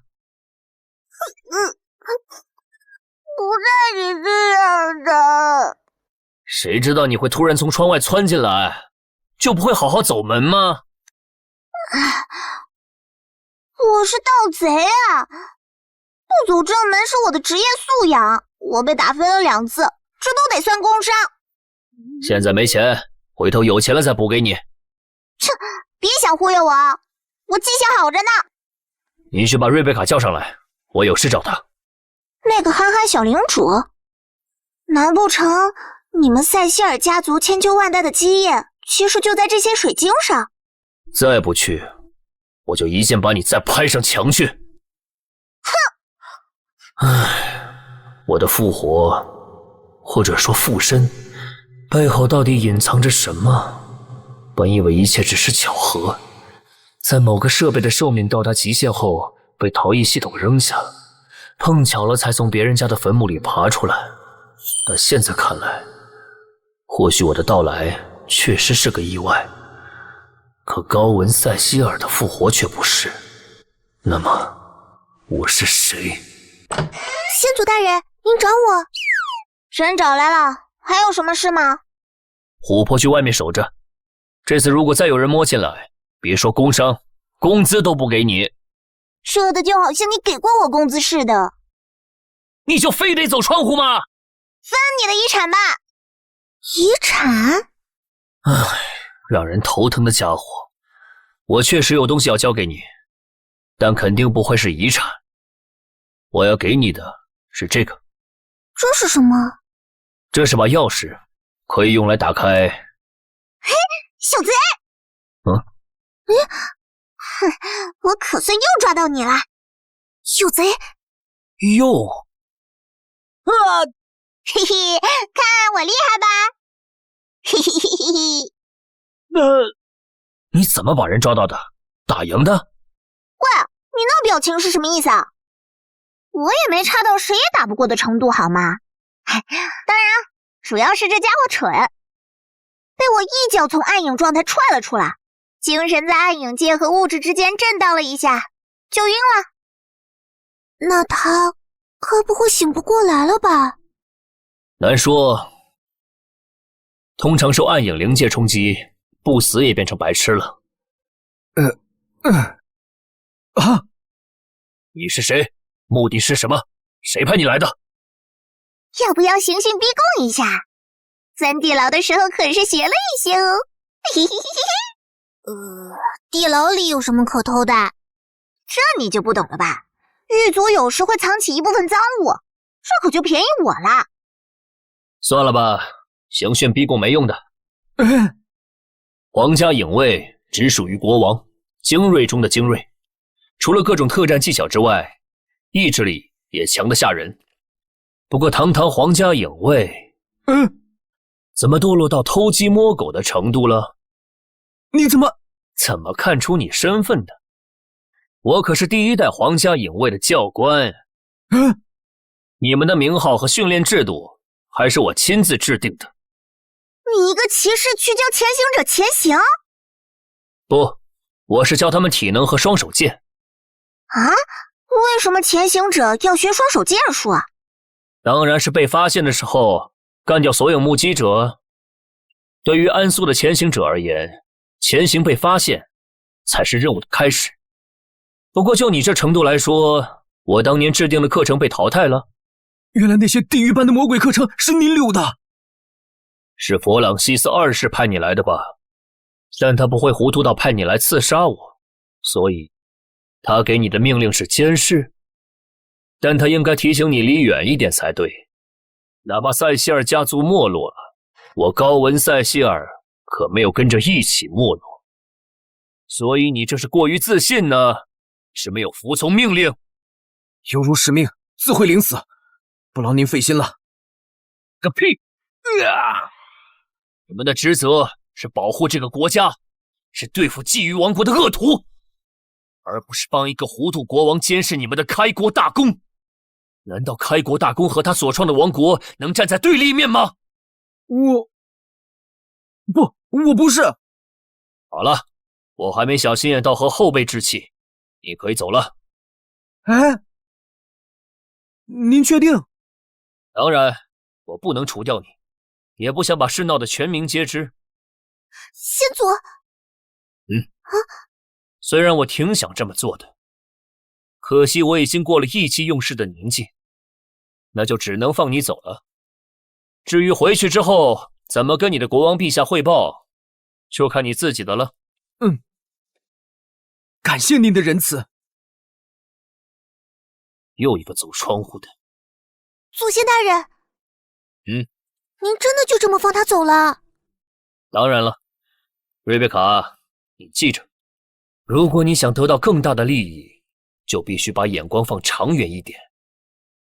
比如，放他走是为了扰乱弗朗西斯二世的心境，相对不那么忠诚，那就是绝对不忠诚。这句话可是很有道理的。祖先大人，您是敌视国王陛下吗？谈不上敌视，只是戒备。毕竟如今是第二王朝，塞西尔家族作为前朝的人，虽然咱们没那个心，但作为国王，却不得不产生顾虑，而这就决定了我的戒备。所以，您要找他麻烦吗？当然不会，我只是想搞事情而已。哎，算了，这些不重要，还是继续刚才的话题吧。您刚才说这是一把钥匙，难道是咱们家族的秘密宝藏？啊，宝藏！那是位于南部边境的隐秘宝藏，算是安素王国的一重保险。毕竟在那个年代，谁也不知道第二天会发生什么。当年开拓团队从刚铎出发，一路收编了不少幸存者，还收集了各种资源，于是队伍也越来越闲了。就在越过黑暗山脉的时候，一支从废土中游荡出来的怪物大军发现了我们的踪迹。那些怪物一拥而上，大部队来不及转移，于是发生了一场战损极大的恶战。战后查理和我意识到，如果继续带着全部辎重翻行军，会造成整个队伍的覆灭。所以我们两人做了一个决定，将一部分辎重藏在一个废弃的边陲要塞深处，同时为藏宝库施加了强力的封印，而这个就是钥匙。那些东西我们真的可以随便用吗？那可是……当然可以，那些东西可是我和查理一块儿埋的。当今情况下，还有比我更适合继承这笔财产的吗？除非查理也跟我一样从棺材里蹦出来。好吧，但是琥珀，你千万不要去挖皇陵！等等，我听了这么机密的事情，你该不会杀我灭口吧？我想要灭你口，还用等到现在？多谢好汉不杀之恩。你俩讲的这些事情，难道不怕？我还是信得过你的。哎呀，而且你是个聪明人，这个圆盘必须由摩恩家族或者塞西尔家族的血才能激活。哦，而摩恩家族的血脉现在存不存在都难说。如果你想捞点好处，那就只有为开国英雄效力，乃是莫大的荣耀。我琥珀必将尽心竭力，尽忠职守。这么史诗感的事情，还谈什么钱不钱的？当然，你非要跟我谈钱，那我也没办法。什么话都让你说完了呗。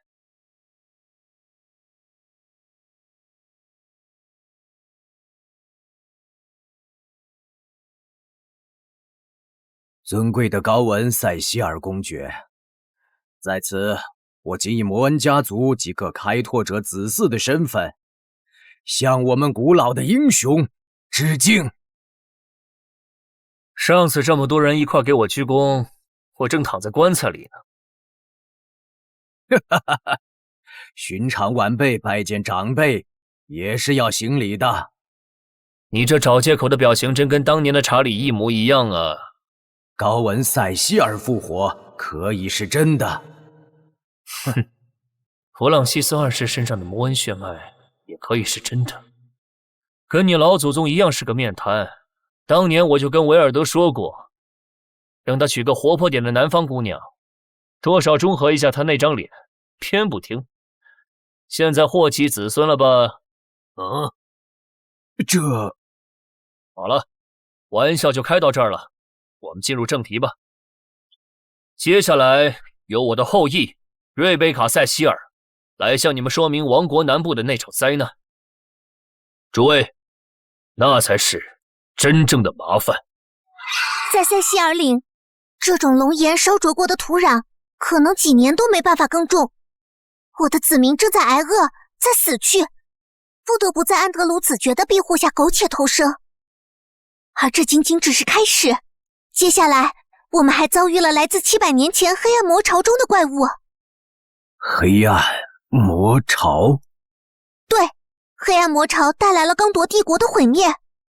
我的先祖经历过那一切。黑暗魔潮？真的这么恐怖吗？不是夸张描述吗？塞西尔公爵，您所见到的怪物真的是700年前黑暗魔潮中的怪物吗？你在质疑我吗？我跟他们打了足足20年交道，化成灰我都认得他们。不是，如果你认为我夸大事实，那不妨直接把脏水泼出来，泼到我这个开国元勋身上。不，我们只是想要一个准确的答案。毕竟没有任何一个人类王国能够正面抵挡黑暗魔潮。他们在屠杀我的人民，这可是我亲眼所见。瑞贝卡，请。比起一面之词，我们需要证据。你想要证据？给你。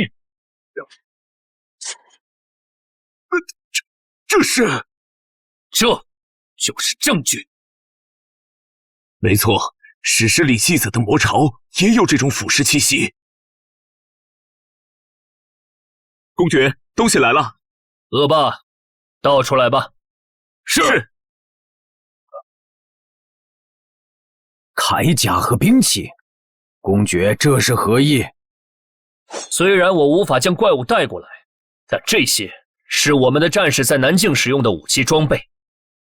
你看见的每一具甲胄，每一把剑，都是在黑暗魔潮中奋力杀敌的忠诚魂灵和鲜活生命。在这700年里，史学家肯定在史书上有这方面记载。有的，有的。如此说来，您知道那头龙去了什么地方吗？抱歉，这我就不知道了。3个月前，我的领地也传出过关于龙的流言，有人看见龙从更寒冷的北境群山中飞来，最后不知所踪。如此一来，必须要好好调查一番。不光是调查，我们还要做好战争的准备。你懂什么叫战争吗？难不成你想让全国士兵都动员起来？可以的话，这样当然更好。想得美！你这样做，地方贵族是会造反的。造反？你可知全军备战会消耗多少钱财吗？更何况提丰帝国一直在暗处盯着咱们，恨不得在安苏身上啃下一块肉来。唉，确实如此啊。我们会认真对待您的情报，并在会议结束后立即开展调查。不行，一定要动员。好了。可是，目前只能这样了。先祖，消息已经送到了，后续怎么应对，就是他们的事了。公事谈完了，现在来谈塞西尔家族的私事。哦，什么私事？放轻松，不过是100年前的一桩老事。坦白来说，我还挺想弄死这个不孝子孙的，所以我只想拿回应属于我个人的东西。属于高文塞西尔的个人的东西？放心，传给子嗣的生前之物，我可没兴趣。我所指的是无法被继承的部分，比如我的开拓权。是什么？开拓权？开拓？目前只有生机断绝的死地才有荒地了，不知公爵想向哪里开拓？黑暗山脉。黑暗山脉？那里可连接着刚铎废土和丰提帝国，随时可能发生战争。说起政治斗争和勾心斗角，我或许比不上你们这些后辈，但论与大自然的抗衡，绝对比不上我。那塞西尔卿的意思是，我就要黑暗山脉。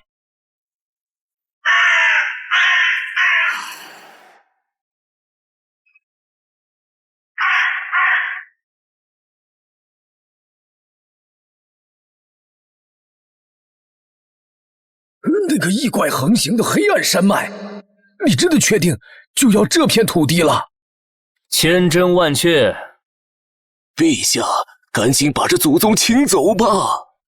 就是啊，这可是他自己提的呀。陛下，正好借此机会送这老祖宗远离王都啊！对呀，对呀。那黑暗森林的开拓权就赐予大公了。大公，请。你还真是丝滑啊。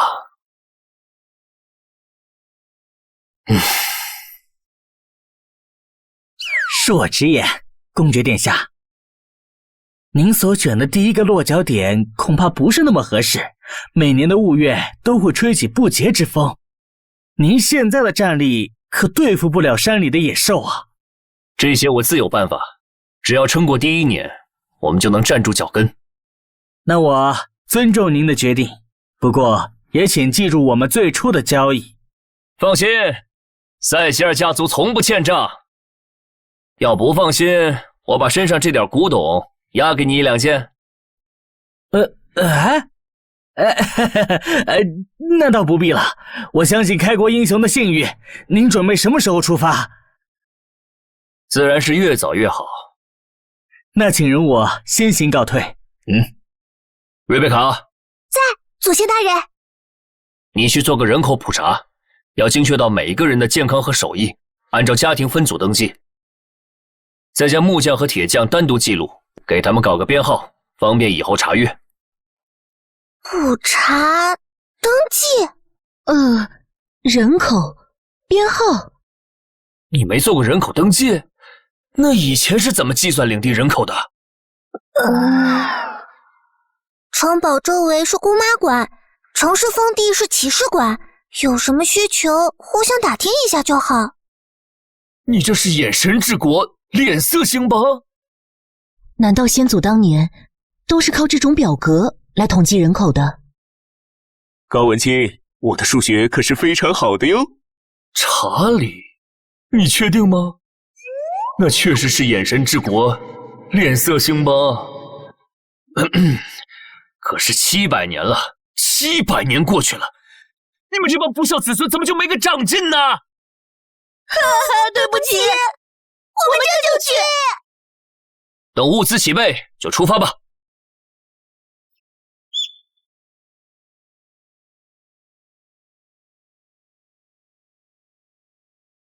我们好像也成了史书上记载的开拓者。我们就是开拓者。我想说的是700年前的那次大开拓。那不还是我吗？也对。自信点儿，每一次踏入未知之地都是一次伟大的征程，无论什么时候，本质上都同样伟大。我们要做的事情也一样，说不定我还会建立起一个新的时代。不愧是大老板，说得对，真有道理。总之，鼓掌就对了。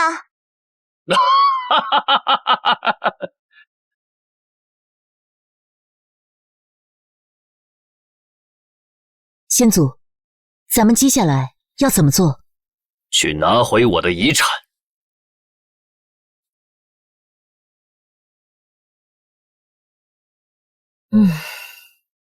您看上去很疲惫呢。那个传闻中的高文塞希尔真的复活了，容貌一模一样，开拓者之剑也一模一样。如今那位国王陛下恐怕更不听话了。难道您要？不，我要的是安苏的强盛，不是权力。把塞西尔大公的画像收起来吧，马吉。毕竟把活人挂在墙上，怎么说都不合适。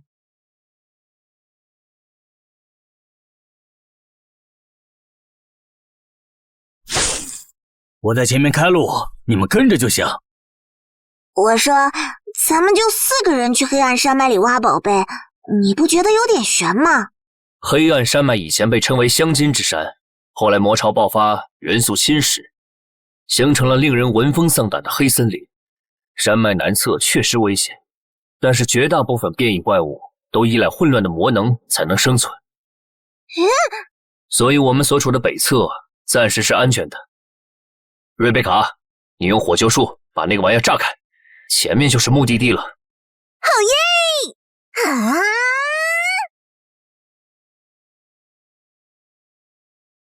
哇！岩石背后居然……走吧。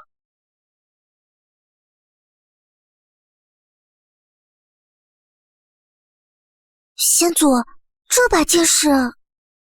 这柄剑是16分队科尔留下的。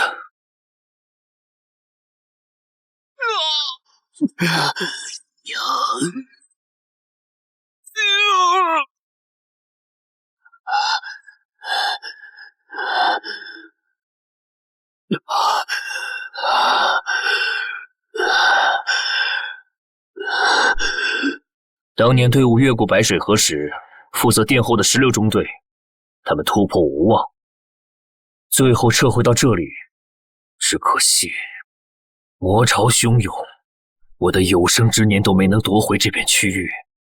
等到魔潮自然消退，已经没人记得这个地方了。来吧，带你们看看当年这里都留下了什么。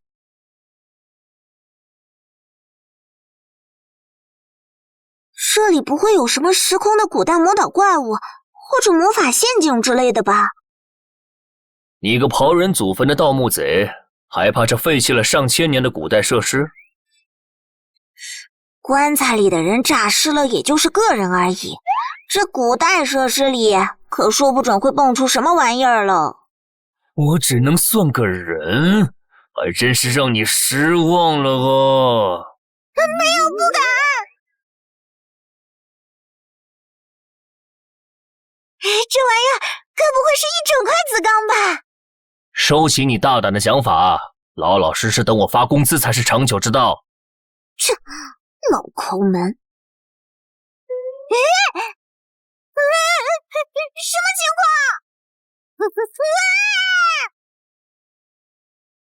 走吧，我们进去。等等，这可是紫钢啊！微风护盾。哪怕抠下一块也行啊！我的匕首啊！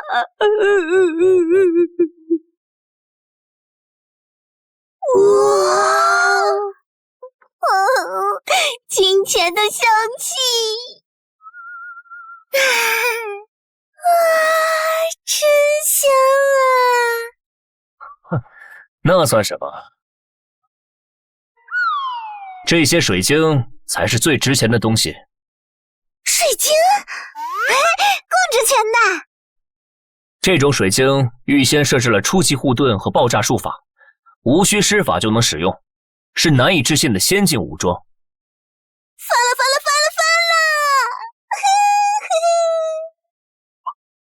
都是我的！你们俩……如此巨大的一笔财富，竟然就这么静静地躺在王国边境，无人知晓。有了这笔钱，不光能还清债务，还能巩固领地了。不行，这些钱可没法直接花出去。因为是古董。没错，拿着700年前的金币去做买卖，咱们挖到宝藏的事就瞒不住了。想花出去，起码得等咱们站稳脚跟。那咋办嘛？咱们现在很缺钱啊。那咋办嘛？我也很缺钱啊。公爵拥有铸币权，等我把这些古董熔了重铸，就能安全的出去了。这可是700年前的古董呀，太浪费了吧？放心，只是熔一部分，一切燃眉之急。好耶！老板，咱们发大财了！谁跟你是咱们？这是我的钱。再说，与未来相比，这个宝库根本不值一提。未来，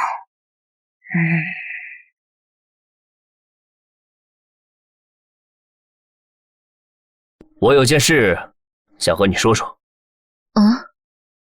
你看看他们，这质量和效率也太差了。怎么会这样？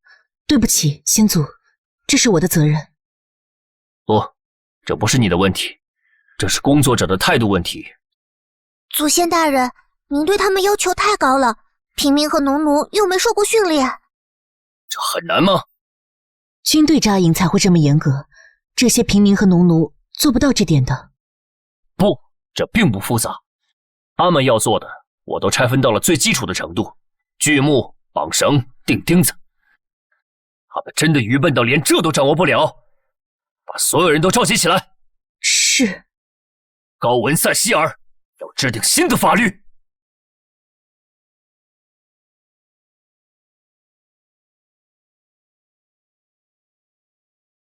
祖先，您的子民在等您。塞希尔岭的子民们，你们应该知道我是谁，你们也应该知道我的话就是塞希尔的法律，是你们必须要服从的条规。所以在这片新的开拓地，我要宣布3件事。第一，旧领地毁灭，一切清零，所有涉及到领主的债务全部一笔勾销。什么？他说债务一笔勾销，意思是咱们不用还钱了？怎么可能有那么好心的老爷呀？还是听听他想说什么吧。祖先大人。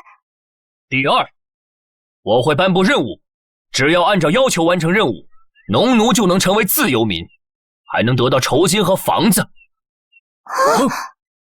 领主大人，您说的是真的吗？真的能靠劳动获得领地的房产吗？干农活还有钱拿，谁信呀？第三，今天我们要搭建帐篷和栅栏，只要按照我的要求完成工作，你们就可以吃肉。听见了吗？领主大人说，只要完工就有肉吃。啊，有肉吃！快走啊！等等我，等等！先祖，您刚才说的话都是真的？当然是真的。那这么一来，以后塞希尔领地将会是一个没有农奴的地方了。你觉得有哪里不妥吗？其实我倒觉得农奴制度到今天已经没那么重要了。什么？真没了也没什么不好的。不错，继续说。从前父亲跟我说过，如果没有鞭子，农奴就会偷懒。可是我觉得鞭子不一定是最好的。非常不错的启蒙。能得到先祖的表扬，瑞贝卡表现不错。哟，老抠门，没想到你也有大方的一天，能给我解释解释吗？你们都读过历史书，知道强大的刚铎帝国是如何毁灭的。是魔潮。我有一种预感，魔潮恐怕真的要来了。我没有任何开玩笑的意思。在700年前，他们就是我们的老对手。历史是一面明镜，我见过地狱的模样，也见过更加强大的帝国。掌握魔法的上层人在城堡里看烟花，平民却活得像更加古早的猿猴，没有任何希望，没有任何动力，没有任何改变僵局的办法。在魔潮面前，帝国不堪一击。在魔潮面前，没有人是高贵的。在魔潮面前，无所谓自由或奴隶。我们必须改变这一切，不光是农奴制，也不光是为了我们自己。在魔潮来临之前，我们必须想办法改变，变得比史书里的刚铎帝国更加坚韧。这就是安苏帝国700年前的开拓者吗？何等惊人的气魄！哇，老宗子威武啊！一个落后的蒙昧时代是难以挣脱重力的，就连抬头望天的资格都没有，更别提未来还有广袤的星辰在等待我们揭示它的秘密。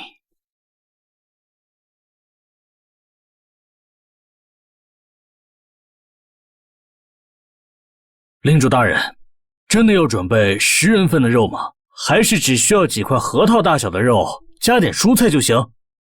不可，我要在最醒目的地方让每一个人看见炖肉的样子，听见锅里的响声，闻见肉的香味儿。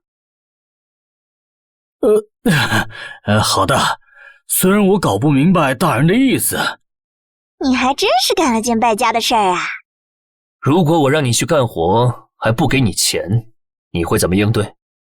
嘿嘿嘿，当然是从你口袋里偷几个硬币，雇个杂役来帮工，剩下的换酒喝。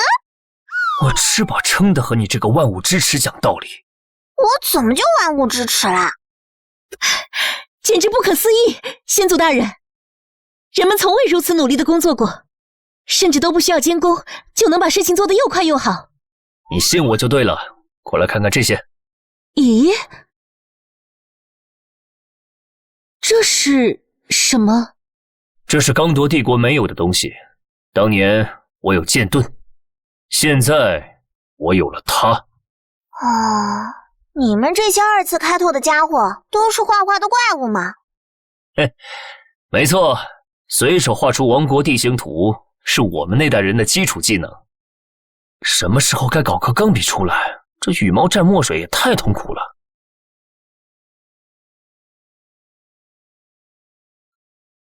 小心！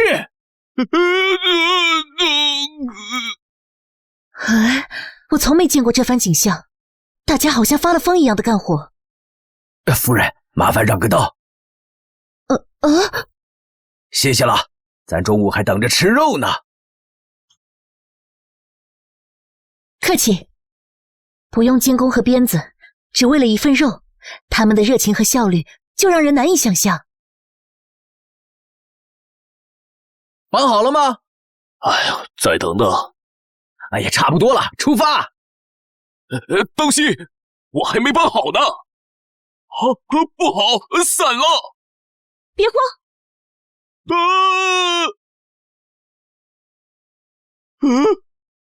看，是鹤棣夫人。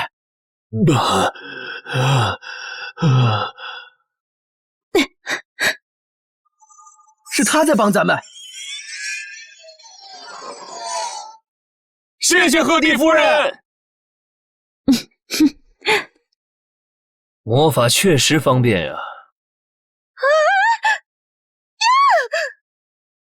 小心！抱歉，我没注意您站在后面。这事儿赖我了。不过你刚才那一手不错嘛。我没有多厉害的法术天赋，赋能之手也只是很基础的法术。说来，瑞贝卡的天赋也不高。哦，虽然他的魔力总量很大，却只能掌握一个火球术。其实，他是个很努力的孩子。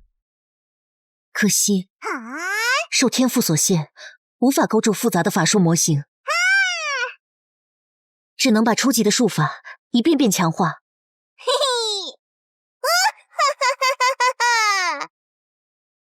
在这种情况下，由于我们构筑法术模型的能力赶不上理论水平，就只能一辈子当个低级施法者。不对，你说的不对，总有一天你会明白的。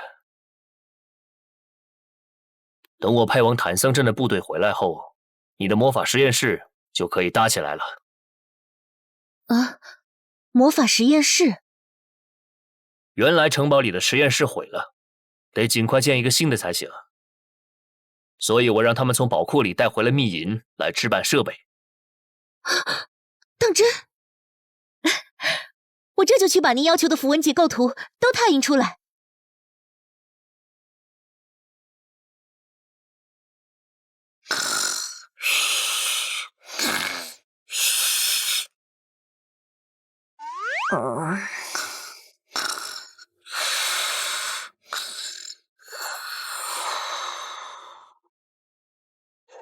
你就是这么看门的？别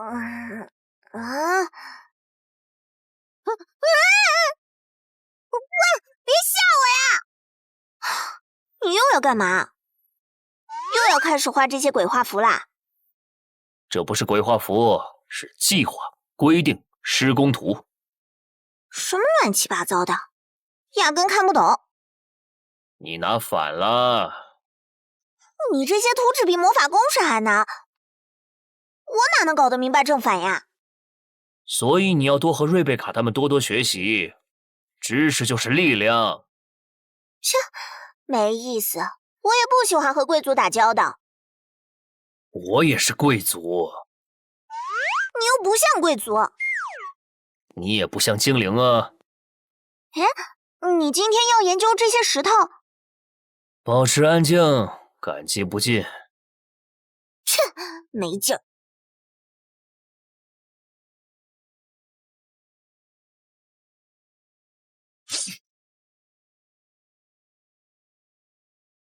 怎么看起来没什么用呢？有反应了，这感觉……糟了，你这是又要上天？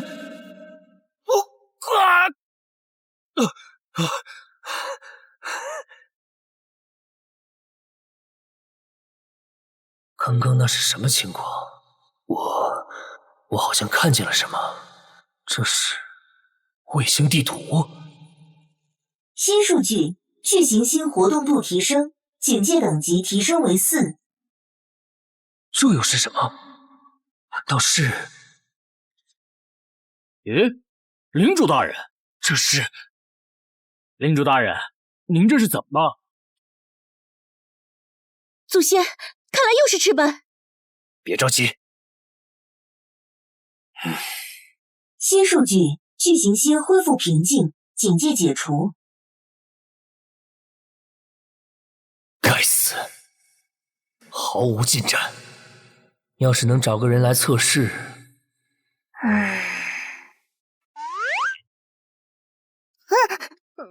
你干嘛？你终于要暴露出贵族本性，准备对我出手了！不行，让这家伙来做水晶测试，天知道会出多大乱子。领主大人，勘察土地的瑞贝卡大小姐回来了。哼，赶紧让她过来一趟。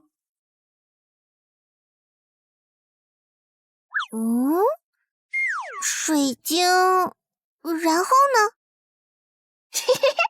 笨蛋小姐稳定发挥。你可以想象，比云层还高的地方，有一个可以俯视大地的东西。哦，您是说奥秘之眼吧？不是比奥秘之眼更高的地方。但是我什么也没看见呀。看来普通人没法子使用这块水晶，就算是700年前的我也办不到。祖先大人，是不是我的天赋太差，所以……啊，不是你的原因。这水晶本身就不是给普通人用的。好了，说说你在外面勘察的结果吧。好。我照着您给的地图，果然发现了没有污染的土地。同行的农夫都说，这是最适合开荒的地方。为了保险起见，还是等大部队到位了再小心勘察。你先不要过去。是。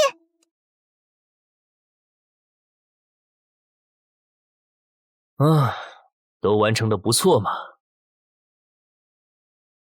等挖到第一批矿石，塞西尔岭就能进入铁器时代了。进展真快啊！不行，还是太慢了。你还有没有良心啊？这些人是我这辈子见过的干活最快的农奴和民工了。亏我之前看你给他们吃肉，废除鞭刑，就以为你是个好人来着。我没瞎，看得出来他们没偷懒，但是现在建设速度赶不上我的规划。你那规划本来就不现实，我之前就觉得你这2天怪怪的，总好像心事重重的样子。明明营地才刚起了个筐子，你竟然都开始考虑建个瓮城了，你到底是在慌什么呀？慌世界末日，慌天塌下来，慌天外来客行吗？哼，这都是什么跟什么呀？领主大人，赫迪夫人请您过去。他找我什么事？忘了。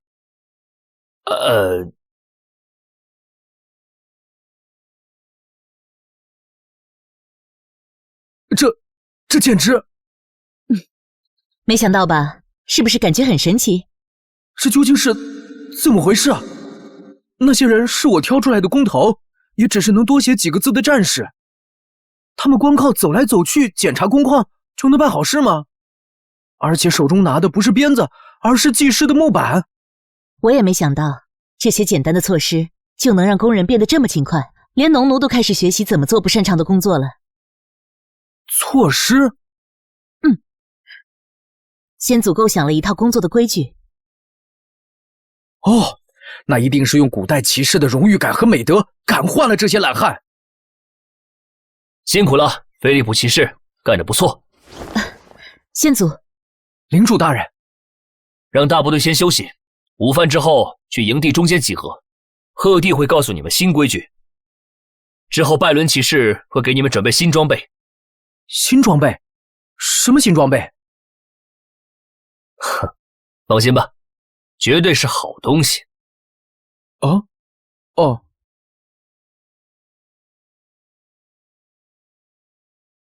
附魔的刀剑，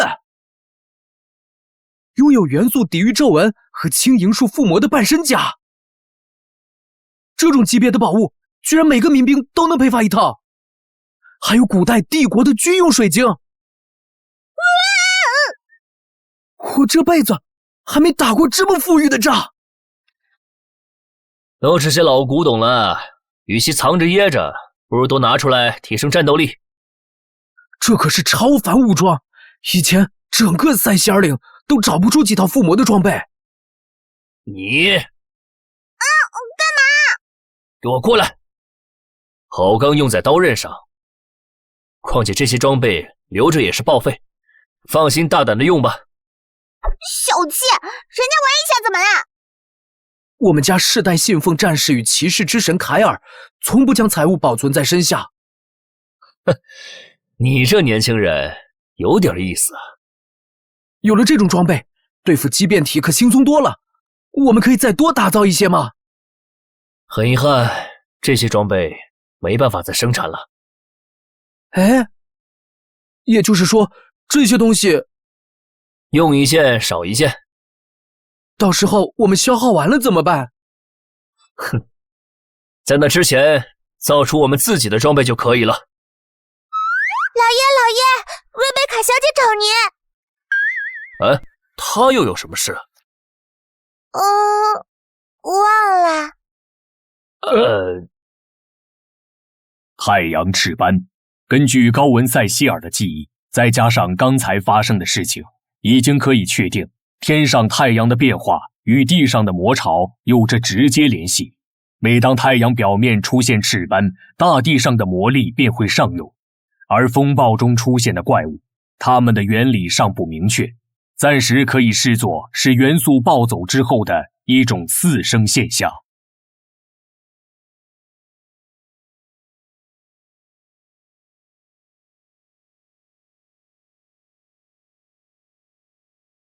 这炉子是你造的？是的，老爷，一半是我造的，一半是我指挥学徒造的。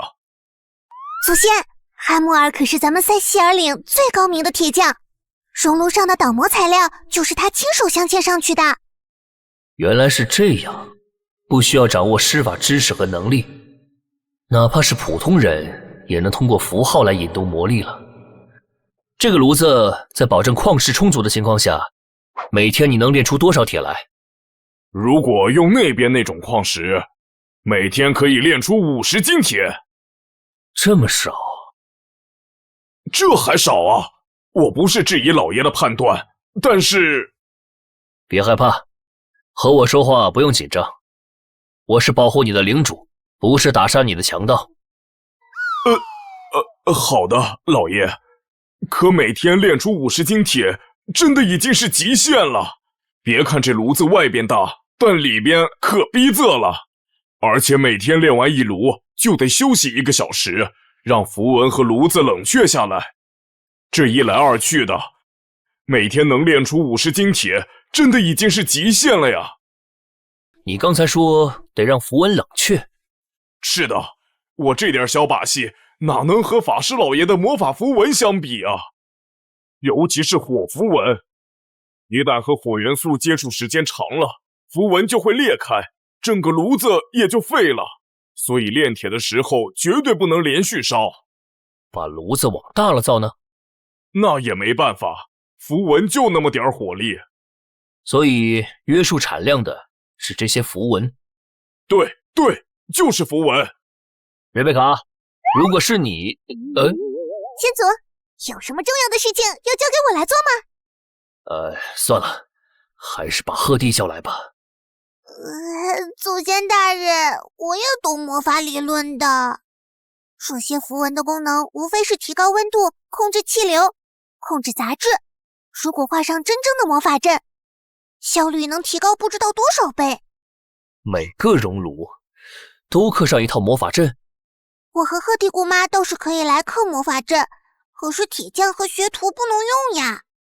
确实如此，在这个以魔法为主导的世界中，普通人根本无法使用魔法阵，就像开车需要加油和驾驶一样，法阵也需要能量，需要具备控魔技巧的驾驶员。有了！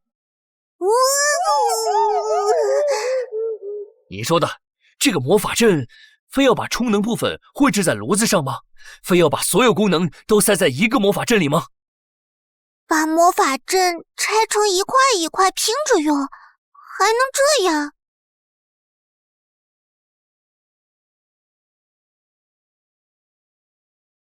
多少是个思路，我觉得可以和鹤弟商量商量，毕竟他应该更专业。祖先，你的想法确实很好，但操作起来太难了。魔力输出是个精细活，一旦出了问题，2个法阵都会报废。而且自充能法阵的效率也是个大问题，哪怕画出整个铁匠铺那么大的法阵，它产生的魔力恐怕也驱动不了几个熔炉。别急，你先看看这个。这是……先祖，您居然还懂得绘制法阵？你先看看它，再说说你有什么想法。全都是最基础的符文，魔法的能量级也不超过2级。放大。放大？对，这样可以进一步提纯游离元素的能量，这些基础符文就可以用更高的效率来吸收能量。这真是超越了极限的智慧，用最基础的2阶符文绘制了一个能让大魔法师都瞠目结舌的奇迹。先祖，请问这般天才的法阵叫什么名字？名字嘛，他的创造者已经给他起好了名字。这是那个野法师留下的？没错，我把里面的部分研究看了一遍。这本笔记至少值半个公爵领。竟有这么高的价值！这位野法师的女儿得了一种无药可医的元素同化症，为了留住女儿的物质肉身，只能用这种方法制造魔网来给女儿充能。真是无法想象，他几乎摒弃了所有繁复艰深的结构，把简单发挥到了极致。那么在铁匠铺里铺设魔网的工作，祖先大人，交给我，我可以的。你确定？那我要弄坏了，您会打我吗？算了，鹤弟，还是你来吧。我还是想试试。这个法阵我看着感觉好有意思，很多地方构思都特别好。虽然我只会放火球术，但我理论知识很好的，我计算能力也很好的。鹤弟，你的意思呢？瑞贝卡的理论知识和计算能力确实很强，当然，性格要是能更稳重一点就好了。我包稳重的，又稳又重。那么，在铁匠铺铺设魔网的任务就交给你了。这个实验性的魔网就叫做魔网1号吧。好耶！先祖，容我先行告退，我还要指导那些刚刚抵达营地的农奴和平民。你们搞的那个魔网什么的，它有多厉害呀？真的能换半个公爵领？你不会在吹牛吧？如果能让所有人都可以使用魔法，你说这种技术能有多大价值？啊！你是说那个魔法阵可以把每个人都变成魔法师啊？但是比起借助魔法阵，我还是觉得用自己的力量要厉害得多。山地巨猿能一巴掌拍碎棕熊的脑袋，他厉害吗？算厉害吧。那人类用一把战锤能拍碎棕熊的脑袋，他厉害吗？那是相当厉害了。所以，我要用魔网铸一把战锤。领主老爷，来给我说说这片土地如何？丰收女神庇佑着这里，地势平整，取水方便，真是个很适合开荒的地方啊。丰收之月已经过去一半，现在只能种下甜木根和火叶菜，来年春天也能有个不错的收成。你的意思是，咱们只能靠老天爷吃口饱饭吗？你们一般怎么维持土壤肥力，提高产量？想办法接触丰饶神系的三女神教会。哦，他们的神官掌握着很多与大地植物有关的神术。没想到种个地还得求爷爷告姥姥的和这些神打交道。唉，祖先，我们现在不缺粮，领地现在也只有800人，完全养得起。我们不可能永远都只有800人，我已经计划买来农奴，引进拓荒者，大量增加人口了。除了神术，咱们还能向德鲁伊求助。德鲁伊？德鲁伊制作的炼金药水能保护土地，此外，他们还会有一些对农作物生长有帮助的植物系法术。哈，这个好，哪里可以找到德鲁伊？啊，可我们塞西尔领地从来没和德鲁伊打过交道。不过，听说德鲁伊和精灵关系很近，每个德鲁伊的传承都能追溯到精灵那里，甚至包括灰精灵和白银精灵。所以，切，他这么个精灵之齿，有哪个德鲁伊会和他这种偷鸡摸？也是啊。说起来，我好像是确实是认识一个德鲁伊。真的？话说，你为什么会认识德鲁伊啊？你那眼神是什么意思啊？切，我多少是个精灵好吗？都说了德鲁伊都起源于精灵了。不会是偷了德鲁伊的东西被惦记上了吧？你这是在侮辱我！我偷东西怎么可能被人发现？拿去吧，把德鲁伊这事搞定，剩下多少都是你的。出手阔绰呀，老板。那就这么说定了。这片土地还有什么问题吗？一次给我讲清楚吧。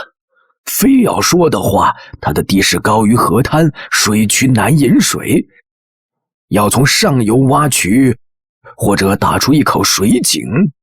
这样啊，引水吗？先祖，这是……领主大人画的东西，好奇怪呀！这是水车，当河流从下面流过，水流击穿木板，注入水槽。水车开始旋转，把灌满水的水桶带到上面，这个过程不断循环，水就能提到高处。可惜这个地方没有竹子，不然造起来就简单多了。何弟，何弟！不好意思，我沉浸在这种机械的美感中，一时忘神了。先祖有何吩咐？没什么，我只是想问问你们还有什么看法。我看看，直接把它造在白水河边，会受到河水的影响，旱季的时候就不能用了。不过，要是能在旁边另外引一条渠，那么在旱季的时候，你看得懂字？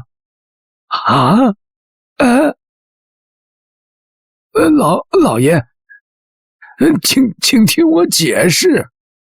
你会写字？是的，我学过读写，不犯法吧？放心，学习并不犯法，何况你还会种地。老爷，别的我不敢说，但说到种地，我的手艺是极好的。既然你识字，那新规矩和工作表格你应该能搞懂吧？让你去填表格计算土地产量，你能做到吗？老爷，您是要我去当监工？哼，不只是监工，我要你管理整个垦荒的粮食生产工作，之后贺地考核你，并且随时告诉你该做些什么。这是一种职务，不能传承。如果你做不好，就会有人替下你的位置。是，老爷，我会好好做的。您真的要让他来管理您的田地吗？有什么不妥？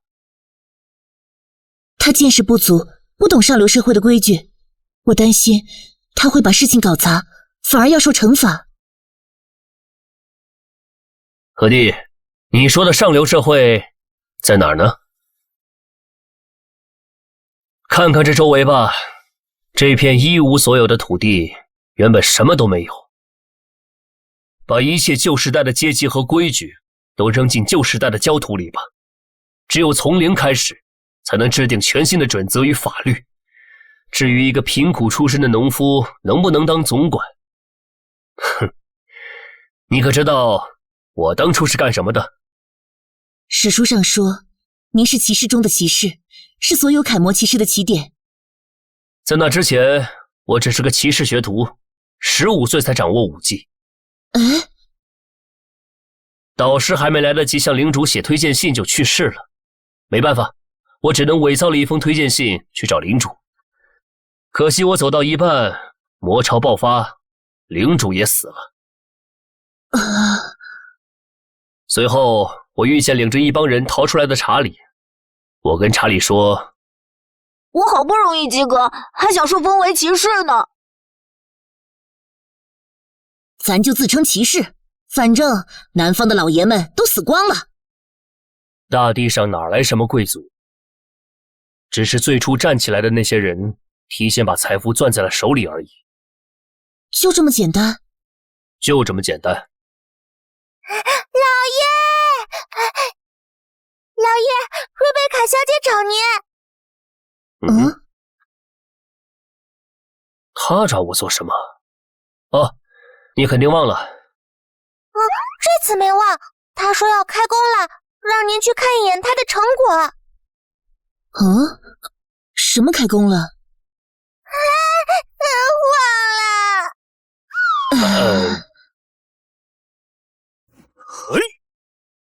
把这个搬到那边去。领主大人。咦，祖先大人，姑妈。叫我来看你的进展，你信心十足吗？是呀，我可是研究了好几天。祖先，那些公式可好用了，比那些死板的符文排列和法术模型要好用100倍。停，别炫耀了，就说你准备怎么完成法阵吧。我准备把它埋在地下。你是怎么做到的？我就一边计算一边画。具体的呢？院子这边一条线，跟它挨着的是另一条线，以这2条线为准，把整个院子当作一张纸。魔法阵上的每一个线条都拆成很多个点，然后把手稿上的数字放大就可以了。计算可是魔法师的强项。这丫头是在院子里建立了一个坐标系，然后把魔法阵画出来了。这个方法是你自己想出来的吗？不全是，一部分是野法师的笔记，另外是我自己想的。很好。那么为什么要把魔法阵埋在地下？因为这个魔法阵是给普通人用的，我担心他们会不小心破坏法阵的结构，所以建在地下比较保险。而且以后炉子的拆卸和加装都会更方便。哦吼，这些思路你想到了吗？我从来没想过。那坏了该怎么修呢？我留的这些木桩就是符文监控点，一旦法阵出了问题，镀银铁棒失去充能，就会发黑并且发热一段时间。这样一眼就能看出哪个部分出问题了。这是符文传感器，还套上了冗余系统。祖先大人，我这些想法是不是太胡来了？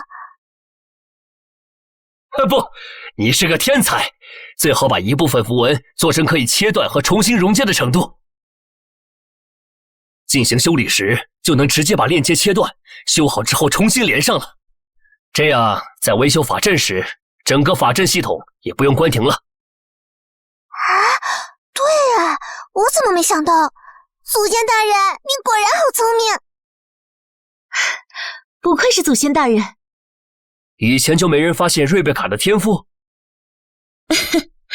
他在计算和奇思妙想方面确实一直很突出，但法师实力的标准是施法能力，而他在这方面几乎一直是垫底的。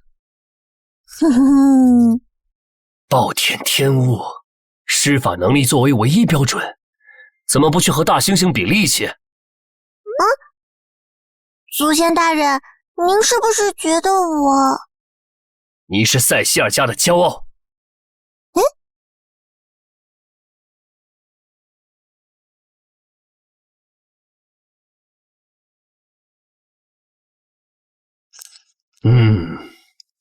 贝蒂，把我放图纸的羊皮袋子拿来。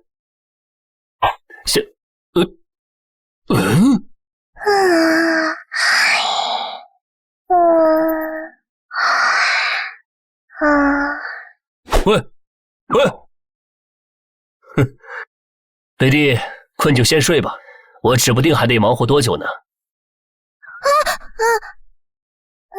老爷不睡，我也不睡。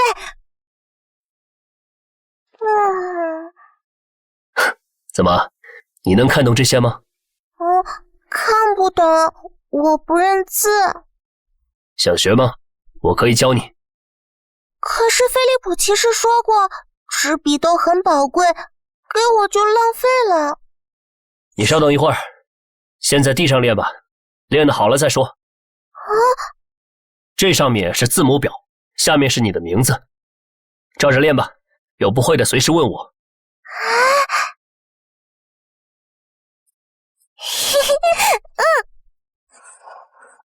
领主大人，驻守山中的士兵传来报告，宝库里有奇怪的动静，但大门锁着，他们进不去，无法确认宝库里的情况。什么？把营地防务交给菲利普，再点几个士兵跟我去一趟山里，把赫迪也叫上，他的辅助法术应该会帮上忙。宝库绝对不能出岔子，那是我的真棺材本啊！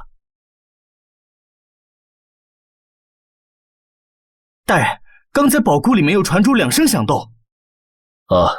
你们退后吧，我亲自去看看。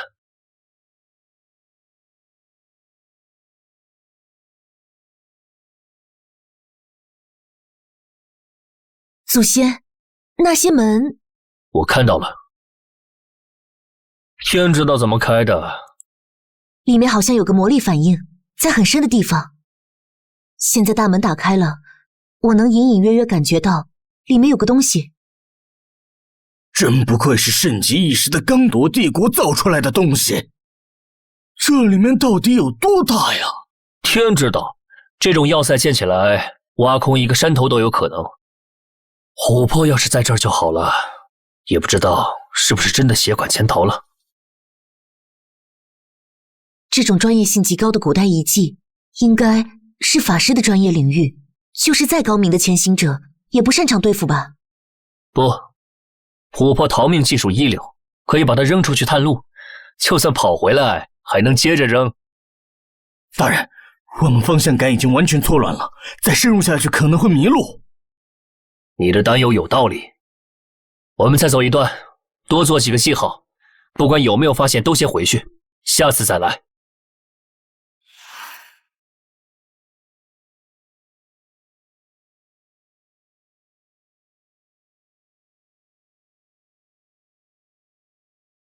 啊，这是什么东西？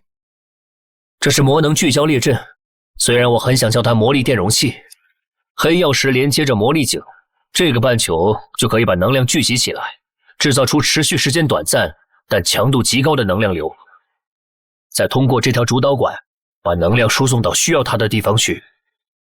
那它是武器吗？不是，这是研究设施的一种辅助能源，通常给那些耗能巨大的设备提供瞬时点火。夫人，魔力反应就是从这个地方传来的吗？不是，但已经很近了。把这个地方记下，虽然古代装置已经报废，但它还能拆解出不少好材料。祖先，您是打算把这价值无穷的古代魔法装置给拆了？不然呢？这玩意儿需求过高，而且早烂了，修起来不比重新造一个容易。好了，我们接着往下走。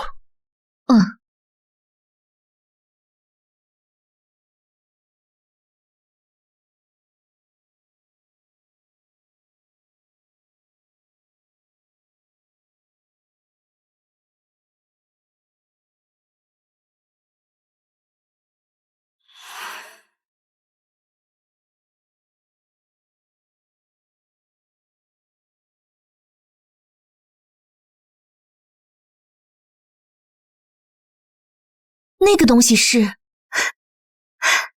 魔力反应，就是从它里面传来的。祖先，它也是刚铎帝国制造出来的吗？不，看起来不像。与其说是刚铎帝国造的，不如说是他们正在研究的玩意儿。难道刚铎帝国花这么大功夫搞个设施，就是造来研究这个球的？大人，怎么处理它？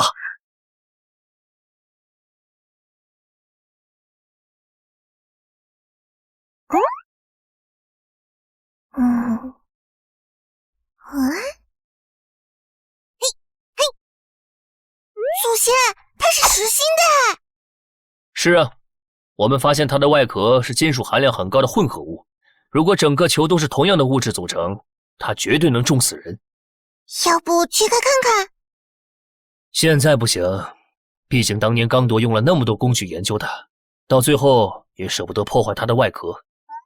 哦，比起研究这个球，我还有事想让你做。有空，要我做什么呀？去烧石头。我给你个思路，你照着这个思路去烧石头，其他的你自己想想办法。如果有不懂的地方就来问我。好嘞。老爷，琥珀小姐回来了，还带着一个脏兮兮的老头。算了，过去看看吧。没错，是真正的隐士画风，形象完美符合啊！想不到某个精灵之使真能找个德鲁伊回来，琥珀还是很能干的嘛。石头和木匠都住上木头的房子了，你还支个帐篷，真不知道你这老爷脑子是怎么长的。这位真是700年前的那个传奇，最近南方传的沸沸扬扬的那个高文塞西尔。我亲手挖出来的还能有假？我跟你说，这家伙整个就是一座移动藏宝库。哎呀，是真的就行。在古董鉴定这一行，我的本事可……等会儿，你不是德鲁伊吗？我以我塞西尔家族的名义欢迎你，学者。我是高文塞西尔，你应当听过我的名字。听过，很高兴能为您和您的领地效劳。德鲁伊的到来一定能为这片土地。不知道需要鉴定的古董都在……古董？德鲁伊？你给我解释解释，什么叫德鲁伊？给我解释解释，什么叫700年前的古董？误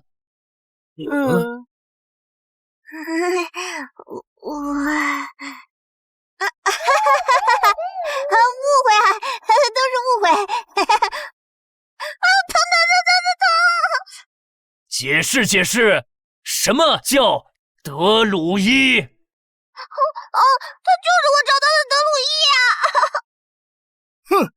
拜托，我很忙的，还有好多古董等着我鉴定呢。所以说，你真的不是德鲁伊？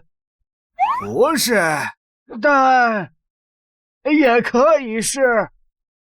那从今天起，你便是塞西尔岭的德鲁伊了。我会给你合适的报酬。我不光是德鲁伊，还是个3级魔咒草药师，做饭也很拿手，可以为您准备1日3餐哦。不了，我有专业女仆，我会按照雇佣施法者标准付给你报酬。材料和工具我们会提供的。当然可以，您可以称呼我为皮特曼·劳伦。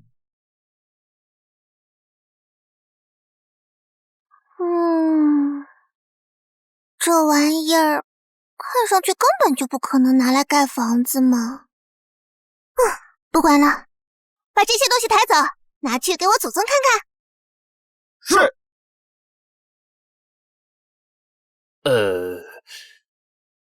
这就是你烧出来的水泥？这就是按您说的将成品加水混合之后的产物，但它又松又脆，完全不像是能盖房子的东西。什么东西又松又脆？让我尝尝。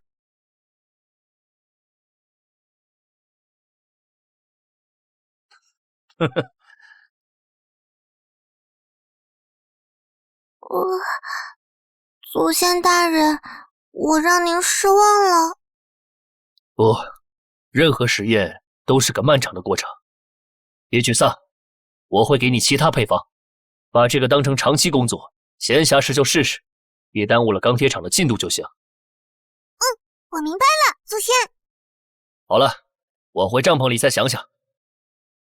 明明早在星火年代之前的钢铁年代，刚铎帝国就已经开发出水泥了。在遗迹的深处，我就见到了这种材料，它比一般的石材还要坚固。看来这属于失落的技术了。可惜了，如果能把这种建筑材料还原出来，那对领地的帮助是巨大的。可恶啊！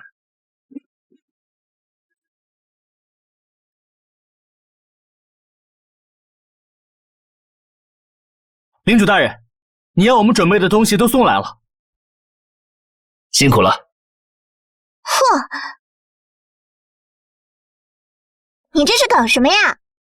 做实验。我知道了，你这家伙果然装不下去了。我就说你一个贵族，怎么可能吃得了这种苦呢？我就不明白了，你是忌吃不忌打吗？好疼！我一个大盗贼被你顺在这当保镖，天天就看你研究鬼画符，你能不能尊重一下我的职业啊？我看你就是闲的，贝蒂都比你上进。那个小女仆真的在学写字。你要是真闲的话，就出去玩，但不许偷东西，不许捣乱，不许打架。早这么说不就完事了吗？我去找乐子了。总算安静了。那么，开始实验吧。安苏历735年双月46日，营地开拓第23天，按照地球经验的经典配方和魔改的多种配方实验的火药的制备，没有一种成品可以迅速燃烧，短时间内放出大量的热量。魔改配方只能在空气中安静燃烧，火焰暗淡微弱，还不如烧稻草。实验失败。安苏715年双月45日，营地开拓第22天，线圈中没有产生任何电流，确定电磁感应无效，至少磁生电的过程无效。已经确定磁石存在南北极，磁石的性质和地球一样，出问题的只能是电磁感应本身了。鹤帝的闪电剑没有办法提供持续稳定的安全电流，他的一个掌心雷还差点劈着了琥珀的头发。安苏735年，鹤帝和皮特曼都没听说过煤炭。蒸汽机实验的前置材料需要大批可燃物，还好木炭依然可以烧出来。提丰帝国出产一种可以燃烧的石头，但并不是煤炭，而是白色的燃石，似乎是海水沉淀物的一种，燃烧很不稳定，是穷人的取暖物，可以留意一下。妈耶，黄金竟然是半导体，纯银却不导电，什么鬼？我需要一个至少能把元素周期表和常见物质的性质梳理出来的团队，有人能报名吗？元素周期表，物质的性质。大人说的都是什么东西啊？我在期待什么？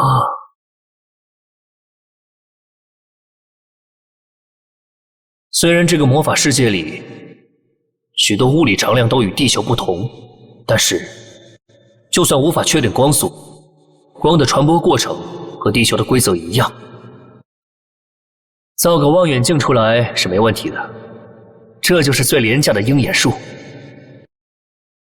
由此可见，虽然很多东西搞不出来，但还有更多的东西是可以搞的。呵呵。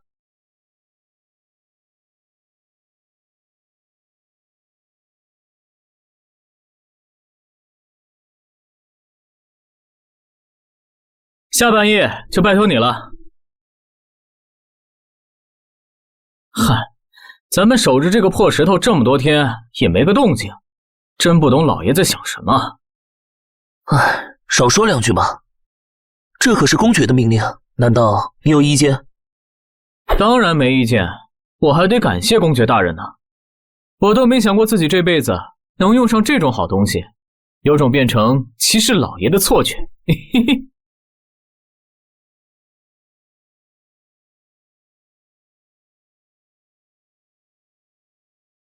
啊，有情况！洛克，是你太紧张了吧？怎么了？洛克，你的胸甲，是，我的装备也镇定，慢慢退出去。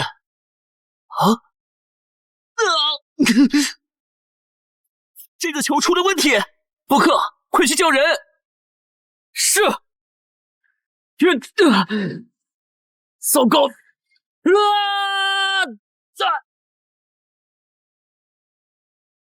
这石球有情况，远处的别过来！怎么办？先去通知领主大人。怎么回事？大人，您带回来的那个石球情况不对。发生什么？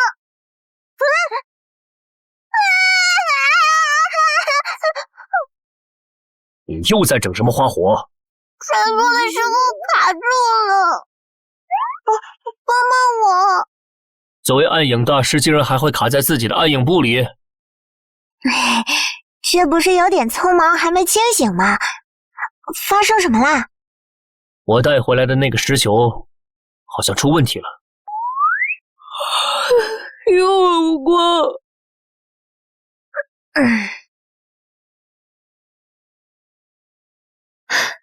祖先大人，有伤亡吗？发生什么情况了？没有伤亡，但还有士兵被困在石球上，应该是被吸住了。吸住？像磁石吸引金属那样？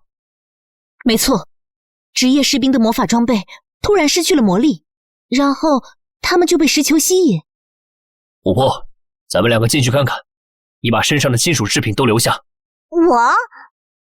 这么危险的局面，不应该是你这种骑士先上吗？所以一会儿我走在前面，敢拒绝，你工资就没了。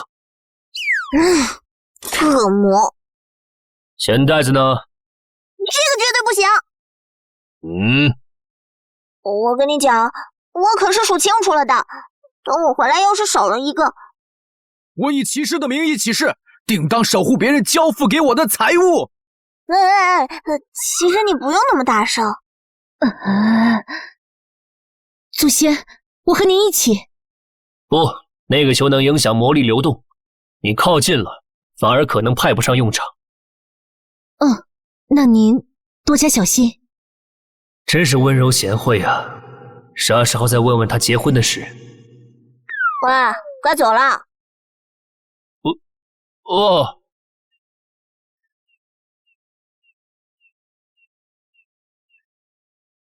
这个明显就是霉运作祟，要不要试试我德鲁伊教的转运仪式啊？德鲁伊教派有个屁的运转仪式！你别在那忽悠我的兵！你们谁是第一个被困住的？啊！报告大人，我是第一个。我是来查看情况的时候被吸住的。明白了。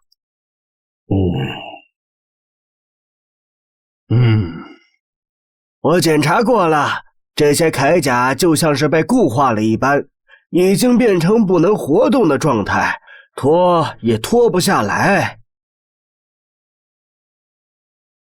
这声音听起来像是某种魔法效果。你从暗影层面试试看，能不能解除这种效果？好。让我来试试。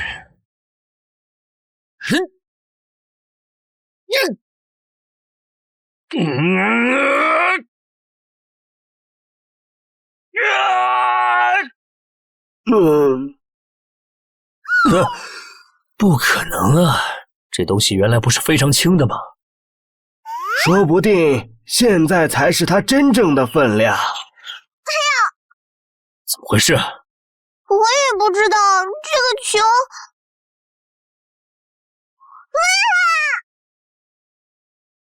这个球周围好像有一层能量场，我刚把精神延伸过去，就直接被弹开了。等一下。刚才球里有个生命反应，你感觉到了？是的，刚才琥珀被弹开的一瞬间，球里传出了生命反应。什么？难道这玩意儿是活的？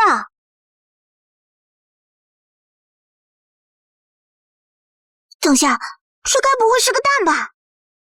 难不成是个龙蛋？说起来，穿越异世界之后得到龙蛋什么的，早在我穿越之前，这种套路就不流行了。而且就算这是个龙蛋又怎样呢？传说中巨龙长达几万年的寿命，我这一辈子还不一定够用的。就算孵出来，龙爸龙妈过来就给领走了，临走前还不一定会说谢谢。小一小，你有毛病啊！这么直接拿头撞人的？废话，还不是金属物件都留在外面了？但凡有个战锤，我还用得着拿头撞啊？话说，你刚才突然愣住是怎么回事啊？我在想，如果这个东西真是个龙蛋，该怎么把它这该死的能量场给关掉？你不是传奇级的英雄吗？切魔导师都跟切豆角似的，你不能搞定他吗？别那么暴力，先让我尝试沟通一下吧。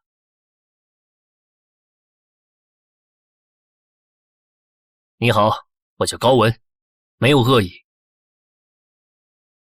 外面现在安全了吗？这里很安全，你完全可以放心。不信，滚！要是开拓者之剑在手，我一定来个冠军斩击，把你这倒霉球劈成2半。我骗你干嘛？用来关你的那个研究设施都废弃1000年了。你休想骗我离开我的壳！我跟你说真的，不信你试试。你休想骗我离开我的壳！不信不信，不听不听不听！爱在这个壳里待着是你的事，能不能先把我的人放了再说？不知道你的壳在外边吸收了3个人。原来这几块钢板上还带着人吗？一定是在壳里的感知受到了影响。哎呦！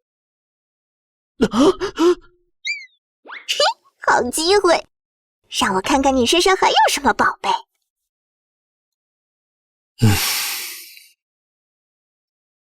所以，你为什么要把这铠甲和武器吸住？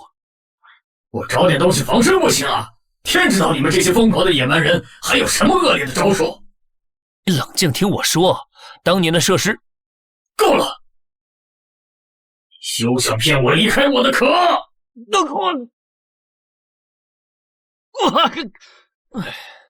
想不到当年我居然会输给一个球。如果这玩意儿真是个龙蛋，我岂不是输给一颗受精卵？嗯？你在干嘛？我看你脸色不好，还以为你要自爆。说正事儿，我刚刚和这个球建立了交流，这玩意儿是有神智的。哼，还想从他身上搞点东西呢，还好没被他发现，真是吓死我了。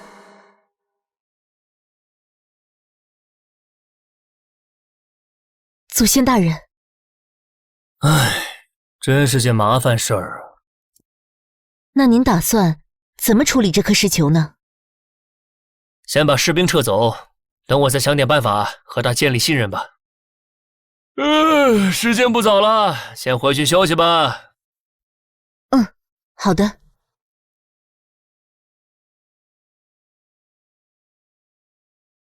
咦，这不是瑞贝卡烧水泥时留下来的实验失败产品吗？毫无疑问，这些细小的光点是魔力水晶，而且还有魔力反应。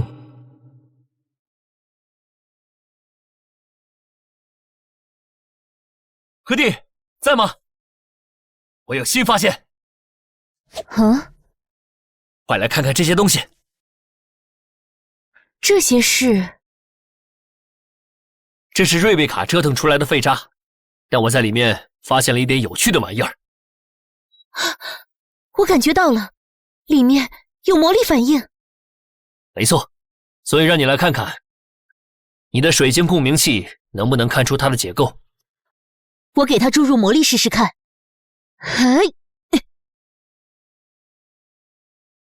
看来它能吸收外来魔力，并且转化成晶体内部稳定存在的形态。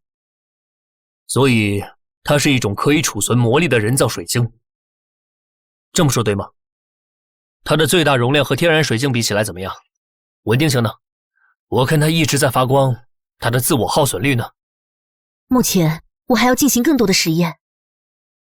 如果我的观测数据没错，它应该可以把魔力保存很久的时间。现在就尝试将它储存的魔力引导出来。也对，这玩意儿不光要输入和储存的功能，还得输出给力才行。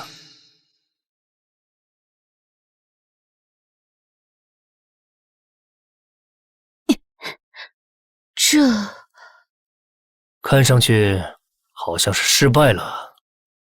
这是什么情况？是法阵抽取能量时用力过猛，把水晶给抽成渣了？恐怕不是的。这种水晶有先天缺陷。先天缺陷？自古以来，储能水晶只能从自然界获取，人造水晶一直以来都只能当做魔法物品的辅材，甚至当做贵族城堡里的装饰品。天然水晶释放的魔力虽然会以惊人的速度消散，但是释放出来的能量也能够被法师运用。但祖先大人拿来的这颗却不一样。它的魔力失去了协调，在提取魔力的一瞬间，这颗水晶里的魔力就变成了无序的废能。就算在它消散之前重新把能量收集起来，也派不上用场了。这是控制水晶自爆的法阵，对吗？是的，这是给制式水晶在濒临崩溃时绘制的最后一个功能。毕竟在战场上，水晶一旦破损，就只剩下爆炸这项功能了。等等，你应该不会是想……那这就是艺术的光辉。既然从水晶里提取出来的魔力会变成废能，那我们干脆不要把它提取出来了，直接在水晶里引爆多好。对呀，还能这么做。反正这些水晶是从石头里炼出来的，又不值钱。这就是艺术。是未来，是希望，是提问人民与土地的利剑和剑盾，是制造火药失败时阴云之后的一道光。先祖，您看上去很高兴。怎么能不高兴？你不觉得这些东西一旦派上用场，作用巨大吗？这些东西最多能当爆裂型的魔法道具，除此之外，我实在想不到它还能用来干什么了。这些样本都留给你，确定它们的各种性质。我要去找瑞贝卡，看看这个小天才是怎么把这些玩意儿给练出来的。祖先大人，瑞贝卡是个很努力的孩子，从小到大几乎都没怎么被夸奖过，所以放心，我会好好夸奖他的。我还要把这些水晶称作瑞贝卡水晶。如果那个丫头真能把这些神奇的小玩意儿重现出来的话，其实我是想让您夸瑞贝卡的时候悠着点啊。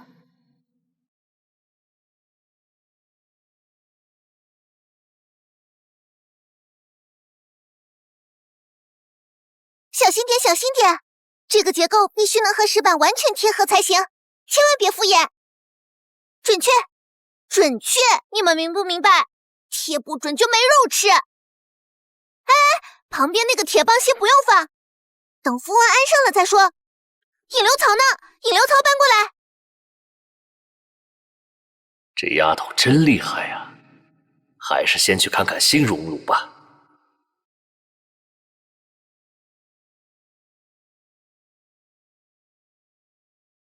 看来汉穆尔把图纸改良了，这种改良是极好的。不管改良的结果还是改良本身这件事，都是极好的。哎，祖先大人，您怎么来了？我有事情找你，顺便看看你的进展，比我想象的要好呀。是吗？是吗？你真的这么觉得？如果你做不好这些事，我肯定就不会把事情交给你。自信点，我说过，你可是塞西尔家族的骄傲。哇，感觉有力量涌上来了！呀哈！喂！祖先大人，还有什么事要吩咐吗？我刚才就想问，这个结构是干什么的？根据祖先大人的吩咐，我设计了一套给普通人用的熔炉关停启动装置，成对符文组合起来就能成为法阵的一部分。这是开，这样是关。怎么样，够简单吧？难道他真的是个天才？我给他起了个名儿，就叫做符文扳机。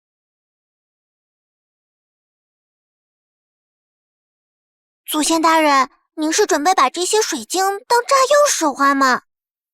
没错，这就是你成功制造出来的瑞贝卡水晶。看上去是相同的东西。嘿嘿，真的要叫这个名字吗？不是只有很厉害的人才能用自己的名字给东西命名吗？这些水晶是你发明的，你就是很厉害的人了。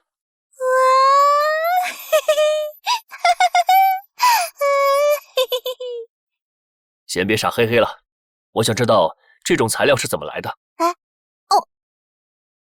昨天我在尝试烧制的过程中，依旧失败了好几次，于是我怀疑到了炉子上。炉子？其中一个炉窑的内壁脱落了一大块。那是炉窑的材料也发生了反应？那个炉窑混入了石英砂，还有就是来自黑暗山脉的石灰石。所以这两样东西在过程中起了什么作用？我光顾着高兴了，还没想过。唉，黑暗山脉曾经被魔潮笼罩，山里还有很多元素潮汐的痕迹。或许是在这个过程中改变了矿物的性质，让它们具备了与魔法反应的特性。这需要大量的实验，还是先放一边吧。回到重点来，瑞贝卡，你觉得这个东西普通人能造出来吗？普通人能，但是他们很粗心，经常会把配比或者烧制的方法记错。而且烧制水晶所需要的时间控制比烧砖头严格多了。这样啊，看来比我想象中的复杂多了。祖先大人，您在想什么？没什么，你先按这个方案继续生产吧。我听姑妈说，你打算把这种水晶做成会爆炸的魔法道具。是的。您是打算把刚夺制式水晶的引爆法阵用在这种水晶上吧？看你这眼神，有想法？引爆类法阵所启动所需的魔力相当小，我做的符文扳机在闭合的瞬间也能产生微弱的魔力，也许……很好，很好，你就按照自己的思路，把符文扳机和起爆法阵组合来试试看，可以让鹤弟来帮忙。祖先大人，您想好这种爆裂道具将来应该起什么名字吗？我想想，艺术，就叫艺术。这和艺术有关系吗？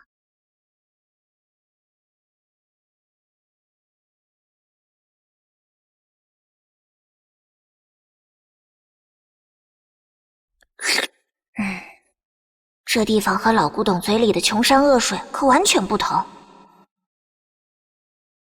我回到这儿就和回到家一样，进入暗影界也变得越来越容易了。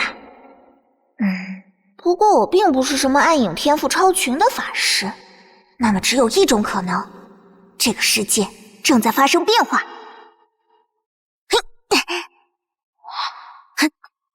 有某种力量导致暗影界和现世界的壁垒松动了，要不要告诉那个老财主呢？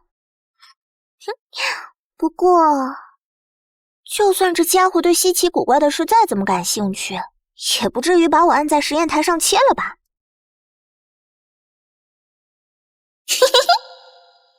别动印戳，整张桌子就这东西还值点钱了。哎呀，疼！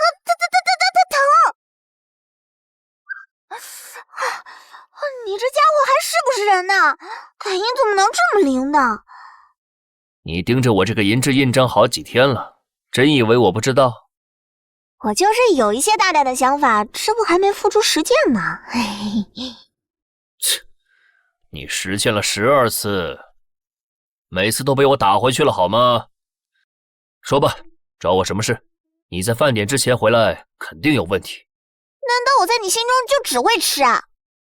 我都拿你开放的时间当时钟用的。话说，你到底有什么事？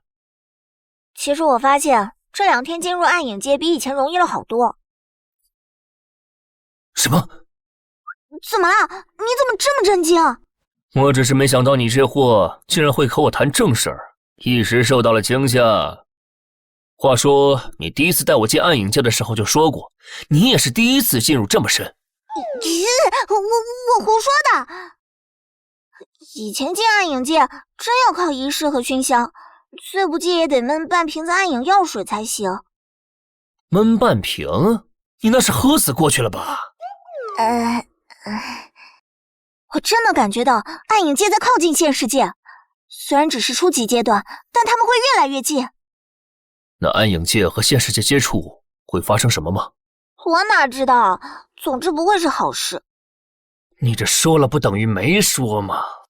那我可管不着喽。反正我告诉你了，至于你要怎么办，就是你的事了。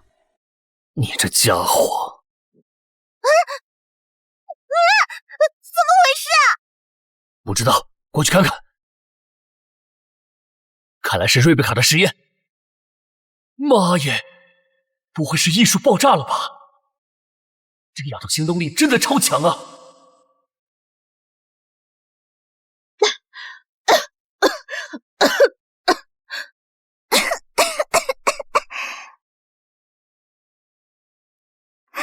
祖先大人，艺术果然很厉害。你们没事吧？有没有受伤？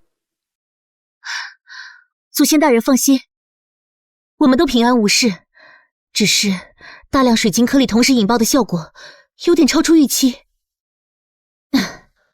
都怪这丫头，把2份实验样本放得太近了，导致2倍的水晶颗粒同时引爆。嘿，双倍艺术，双倍快乐！小心点啊！这傻孩子应该还没意识到，今天这顿打，他恐怕是逃不了了。祖先大人，您盯着我干什么？你抗揍吗？还行吧，小时候经常和狼打架。那没事了。对了，祖先大人，符文扳机真的有效哎！如果魔力有个精确的数值就好了。能知道符文扳机闭合的时候产生多少魔力，还能计算一个初始符文组运行起来要消耗多少魔力。鹤帝姑妈一开始还不相信符文扳机在闭合的时候会产生魔力冲击，说那东西没有聚合的结构。不错，但实验方式需要调整一下，继续在室内做实验实在太危险了。是，您说的对。领主大人不好了！去山里寻找石英砂的人遇到了畸变体，已经有1个死在山里了。什么？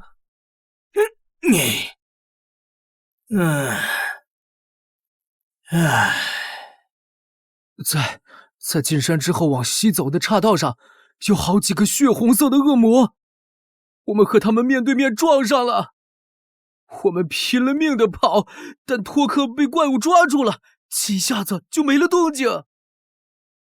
既然那些怪物行动敏捷，你们又是怎么跑掉的？别这么问，他们一紧张反而什么都说不明白了。放松点，跟我说说你们是怎么跑掉的。怪物一开始好像没看见我们，他们就在山上游荡。后来我们开始跑以后，他们突然就追了上来。幸好山道狭窄，怪物被石头卡住了，我们才跑出来。你们遇到了多少怪物？具体一点。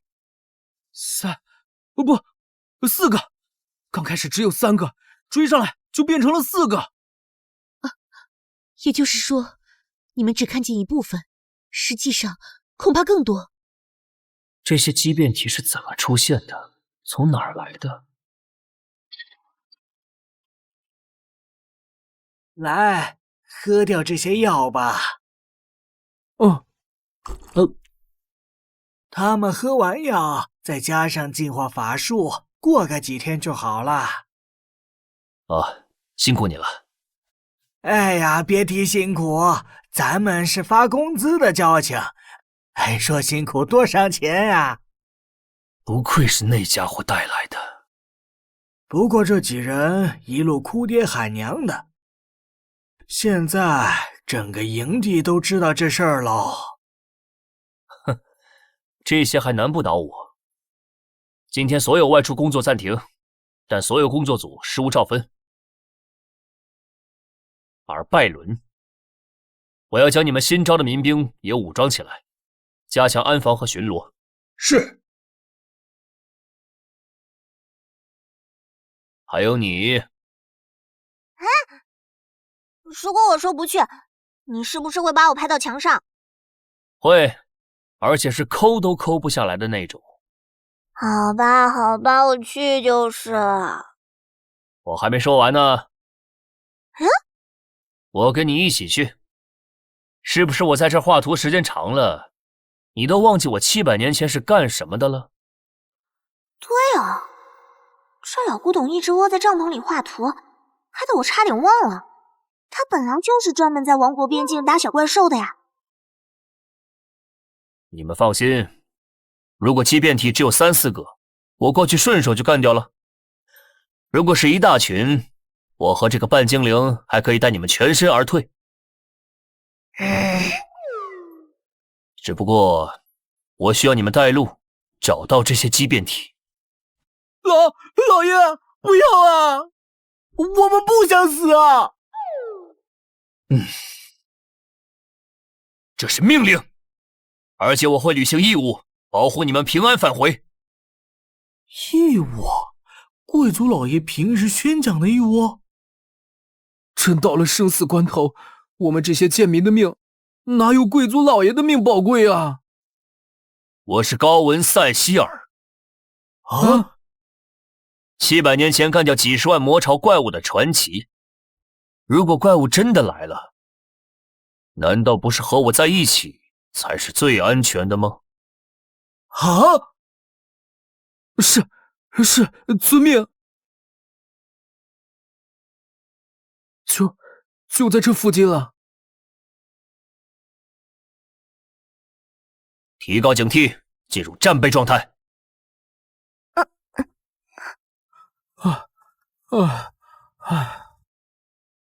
这么长时间了，那几个怪物也该离开了吧？不一定，你不了解畸变体的习性，它们不是正常的生命体，在魔力环境里也不需要进食，除了进攻智慧生命这种本能以外，也没有明确的行动目的。如果他们的感应范围内有人类或魔力反应，就会猛扑过去；如果没有，他们就会继续游荡。所以畸变体到底是个什么玩意儿？不好说，有一种猜想是人类受到混乱魔力的侵蚀，而另一种说法是魔潮涨落，开启了异空间的通道，畸变体就是从别的空间来了。没想到这种上辈子和怪物打了20多年仗的人，也说不清楚怪物是从哪儿来的。看来王国内陆那些专家也不靠谱。哎，那边好像有东西。这边。果然，这里有畸变体的痕迹。他们可能就在这附近。别怕，放心待在我身后。看到了，就在那里。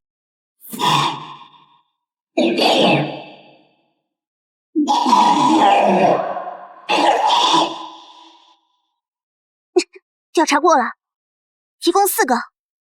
我们正面迎敌，你找机会背刺，完了咱们再联手解决剩下的。好，等你行动。嘿，呀！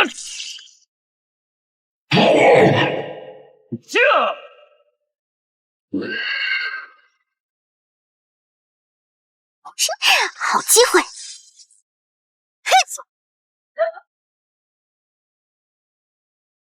嘿！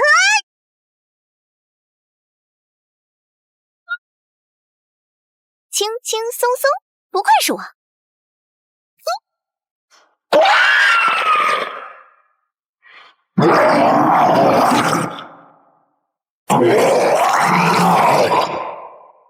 烦死了！嘴巴你！啊！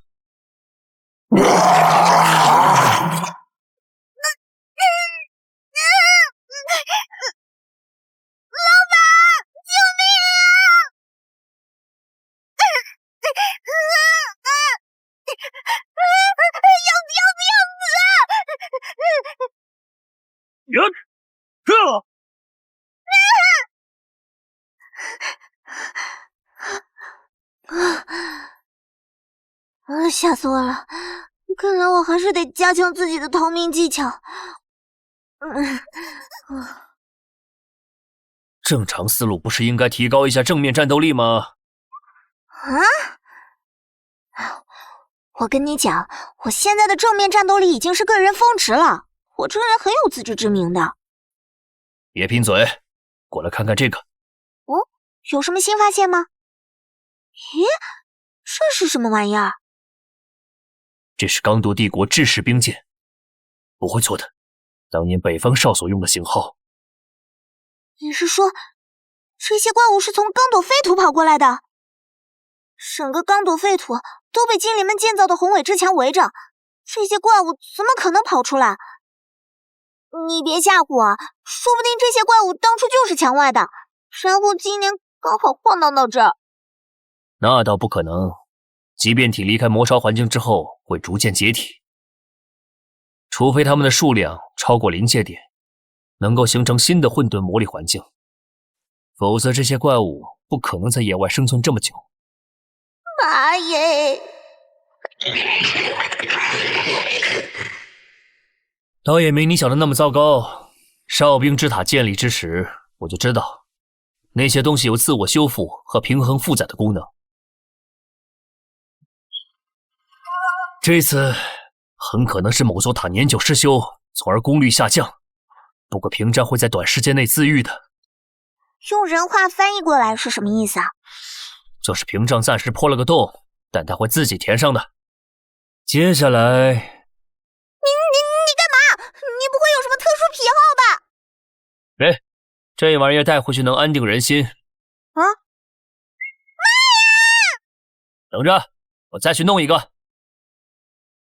你有病啊！你确定这东西能安定人心，而不是把人吓出毛病了？对于刚受到畸变体袭击的塞西尔人来说，看到这些怪物被搞死的尸体，才是增长信心与斗志的最快办法。虽然会有点精神刺激，但效果是最好的。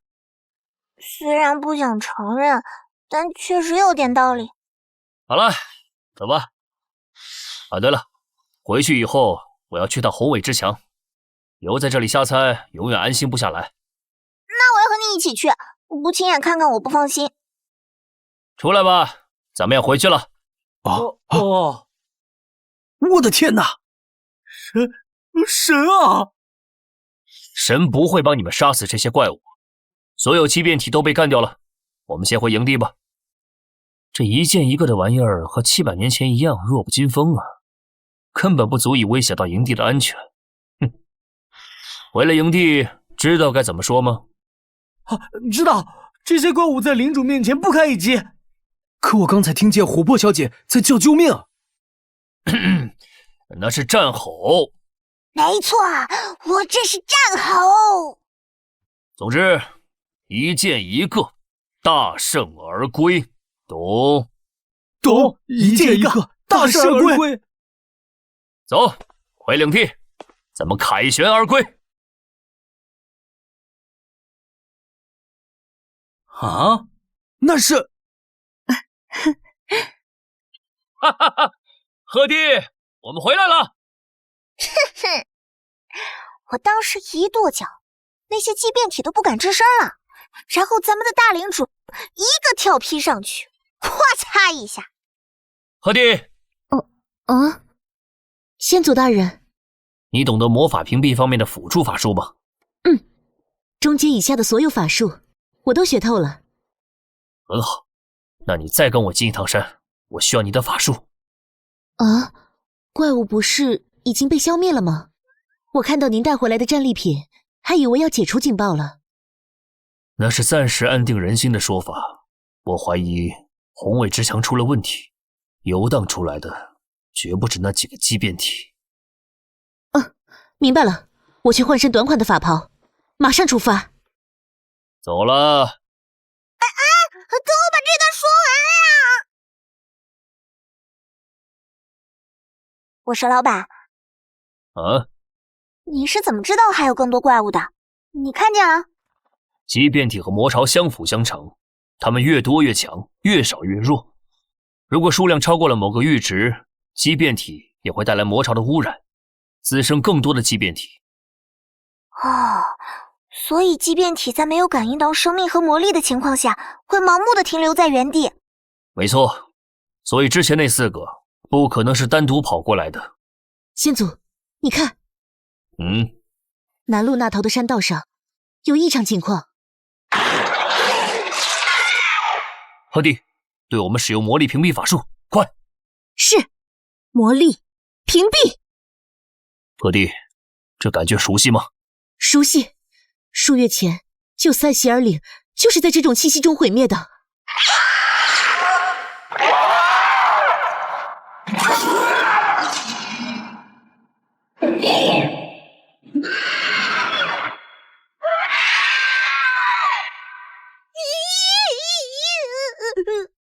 干嘛去？公子，我不要了，你让我走吧。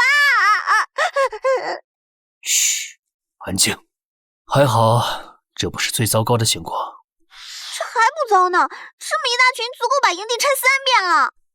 别被吓住了，他们的数量没你想象的那么多。地上的赘生物和雾气会让你感觉到压迫感，但是你仔细数数，其实还不到1000。好像还真的只有几百，可是咱们营地也就800人，其中700个不会打仗。我当初担心的就是他们的数量越过那条线太多，那样的话，他们就会飞速增加数量，就像是从空气里长出来的一样。当年报告里的2000敌人，等碰面的时候已经增至到了3、4千，但现在他们还没有自然增长的现象发生。先祖，他们迟早会到营地附近，哪怕数量就目前这么多，也不是我们能对付的。阿白，我有个好主意。哦，说来听听。先行过去，先干掉一个，然后你这个长期骑士开着天神下凡蹦出去，一个冲锋，干掉剩下的990多个。你这个大美女曾孙女在旁边放几个奥数烟花助助兴就可以了。嘿嘿，我们两个真强啊！然后你继续当你的领主，安心种田，我找个酒馆喝酒吹牛。哎，你别走啊，我还没说完呢！等等我！从这边能眺望到黑暗山脉南侧的高地。先祖，这就是宏伟之墙吗？我之前只在书上看过。那真是一个令人心情激荡的年代啊！还好，目前看起来屏障还在。墙还在，也就说明哨兵之塔自愈了是吧？咱们赶紧回去吧，回去再想怎么对付那些怪物。不急，我也有个计划。什么计划？难道你真的打算一个冲锋干掉990多个？你真的这么厉害啊？你要放在700年前，我一个战争冲锋，说不定真能一波莽穿这群怪物。但今天这么干，那就真的只能螺旋升天，再次去世了。我刚才大概计算了一下山里的路线和那些怪物的行动速度，我们至少还有2天的时间来布置。布置什么？把营地西侧山北的断崖整个炸塌。你是说用你2号孙女折腾出来的那些？对，就是那些瑞贝卡水晶。综上所述，目前的情况就是还有数量近千的畸变体正在朝这边移动。这活我干不了了，工资也不要了。哎，停，先别着急啊，等我说完你再表态也不迟。公爵大人，营地里现在可战之人都不到100，虽然有附魔装备，但战力差距还是过大呀。所以我不打算和这些怪物拼正面。难道要放弃营地吗？不，至少现在不用。按他们的速度，咱们最多有3天时间做准备。所以，我有个计划，但需要用到大量瑞贝卡水晶。对呀，可以用那些水晶。祖先大人说的计划完全可行。那些水晶随着数量的增长，威力也会成倍的上涨。如果把它们塞在岩缝里，把一面岩壁全炸下来都没问题。这样真的可以杀死那些怪物吗？他们的生命力很顽强的。你也正面和他们战斗过，应该知道那些畸变体并不是刀枪不入的，而且在魔巢范围内的畸变体和离队游荡的畸变体完全是2种概念。失去了混沌魔力的补充，他们脆弱的不止1点2点。对了，瑞贝卡，我让你把符文扳机和陷阱组合起来，应该已经搞定了吧？当然，那东西可简单了，用几个堆叠在一起的石片就能搞定。这姑娘是个人才。手脚麻利点，时间不多了，这可是咱们的重要防线。碎晶石放在最下层，然后放上刻着法阵的石片，接着检查水晶是不是亮着的。如果在这里出差错，塞西尔岭可就没了，那可是咱们的家呀！我回来了，那些怪物已经很近了，最多半天。啊，他们是按着预计的路线来的。这双剑偏离了，是我脱离了暗影状态，才把他们引回到这条路上的。但他们现在变得更暴躁了。哦，你这次怎么这么有勇气了？切，都走到这一步了，还不如跟你忙一把，说不定真能活呢。我也来帮忙，去吧，水精灵们！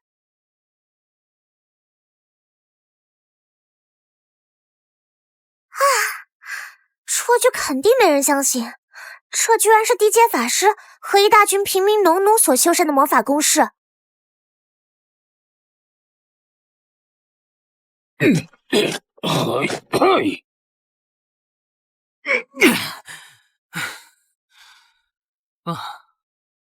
话说啊，咱们这是不是有点不符合骑士精神？啊，不符合骑士精神？呵呵，你是在说挖陷阱吗，年轻人？那你觉得骑士精神该怎么办？正义、勇往，堂堂正正的与敌人对决，保家卫国。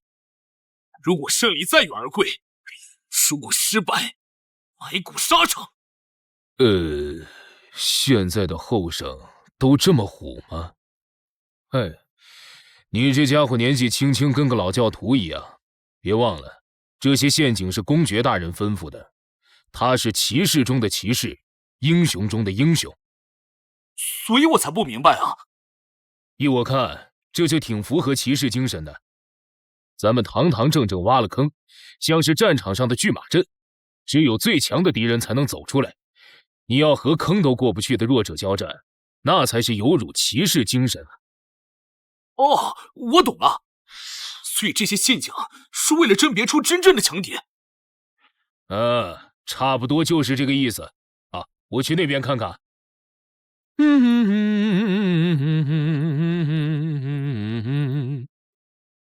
可我总觉得你在胡说八道啊！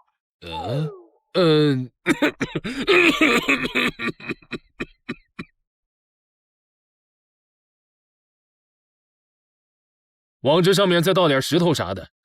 我看过这些东西爆炸时候的景象，如果坑里有石头，炸起来更厉害。哦，还可以这样。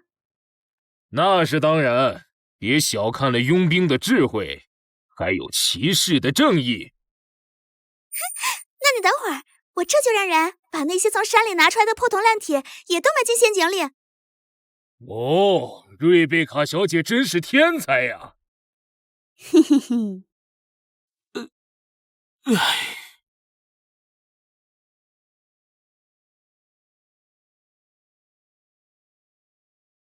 情况如何？他们正在靠近山北的第一道陷阱。一旦他们开始感应到领地这边，他们就会转入狂暴状态，并猛冲过来。紧张吗？有点儿。可是我上次跟他们打的时候，明明不紧张的。因为这一次你是提前3天得知他们要来的，等待是这个世界上最可怕的事儿。但是别怕，你要相信那些水晶的力量，那可是你创造出来的。可是我从小到大做的事情都没怎么可靠过。别在这儿说，动摇军心。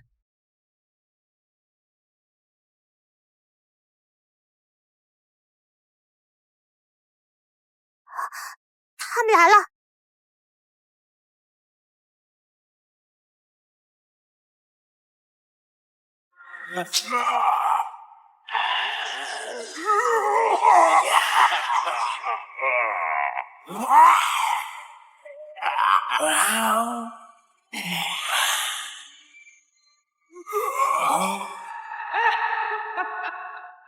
信息屏蔽解除。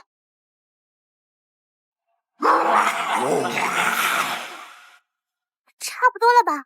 他们已经很接近了。再等等，我们在这里埋葬的越多，他们要面对的压力就越小。好，那我等你信号，你只要一引爆，我就立刻把你拉进暗影界。闪光术。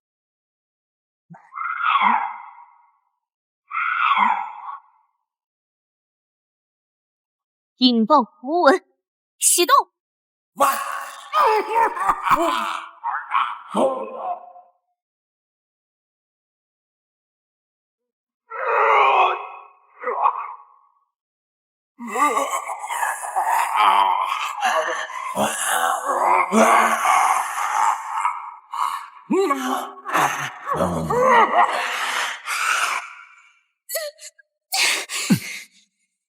结束了吗？不，还早着呢。没被砸死的畸变体会吸收同伴死亡时所散发出来的魔能元素。马上他们就会往我们这里来了。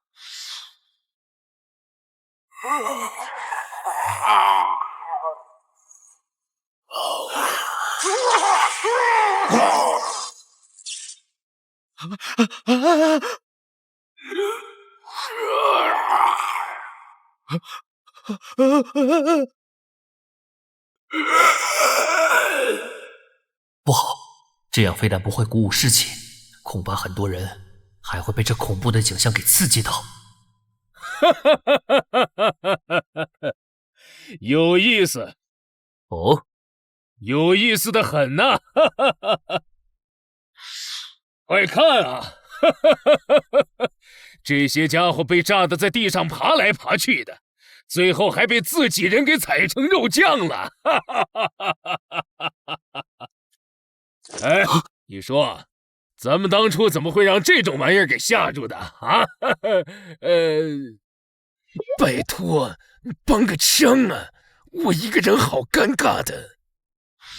其实不应该嘲笑弱者，他们现在这么狼狈，只不过是因为我们借助了祖先的智慧。弱者？对呀，菲利普骑士说的对，我们在害怕什么？这两位骑士都是人才啊，尤其是这个菲利普，平常看着那么严肃正派的一个人，却没想到是个捧哏。哼，等消灭了这些怪胎再庆祝吧。人注意，举剑！是。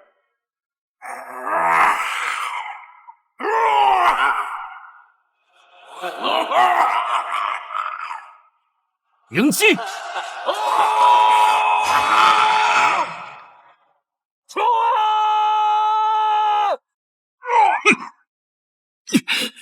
这是我们的第二次交锋，上一次是在龙岩焚毁的塞西尔里，用的是凡铁，对付这些刀枪不入、恢复你超群的畸变体。这次不一样了。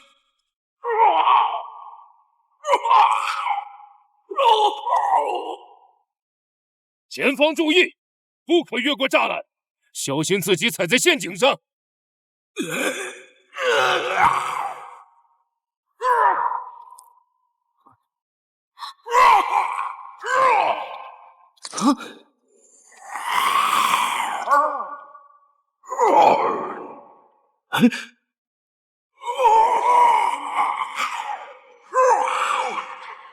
不对，他们好像有新的目标了。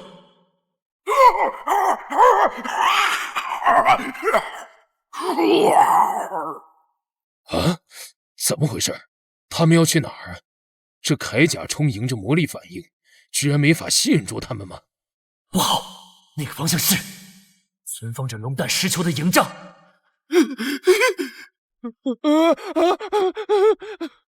瑞贝卡，带着你的卫队跟我。妈妈耶！啊？这怎么还有怪物呀？救命啊！谁来救救我呀？原来这玩意儿还可以自己跑出来吗？啊！当心！让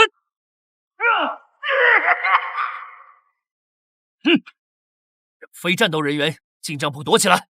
是。妈呀！就这一锤就倒的帐篷，躲起来有毛用啊！战斗人员，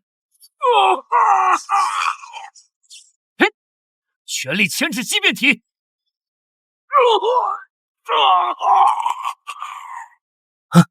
祖先大人，我来帮您牵制他们。大火球射！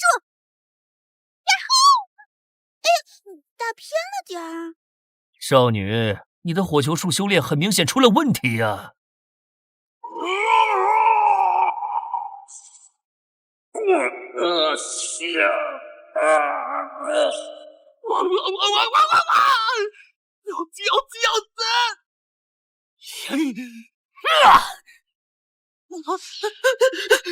糟糕，飞不动了！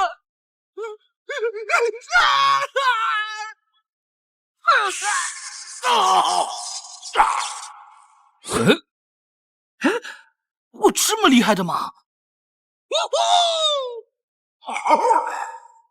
贤将，上夜！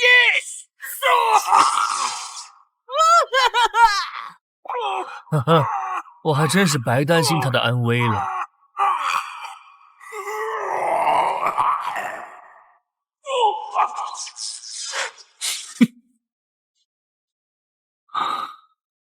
这是最后一头了，终于结束了。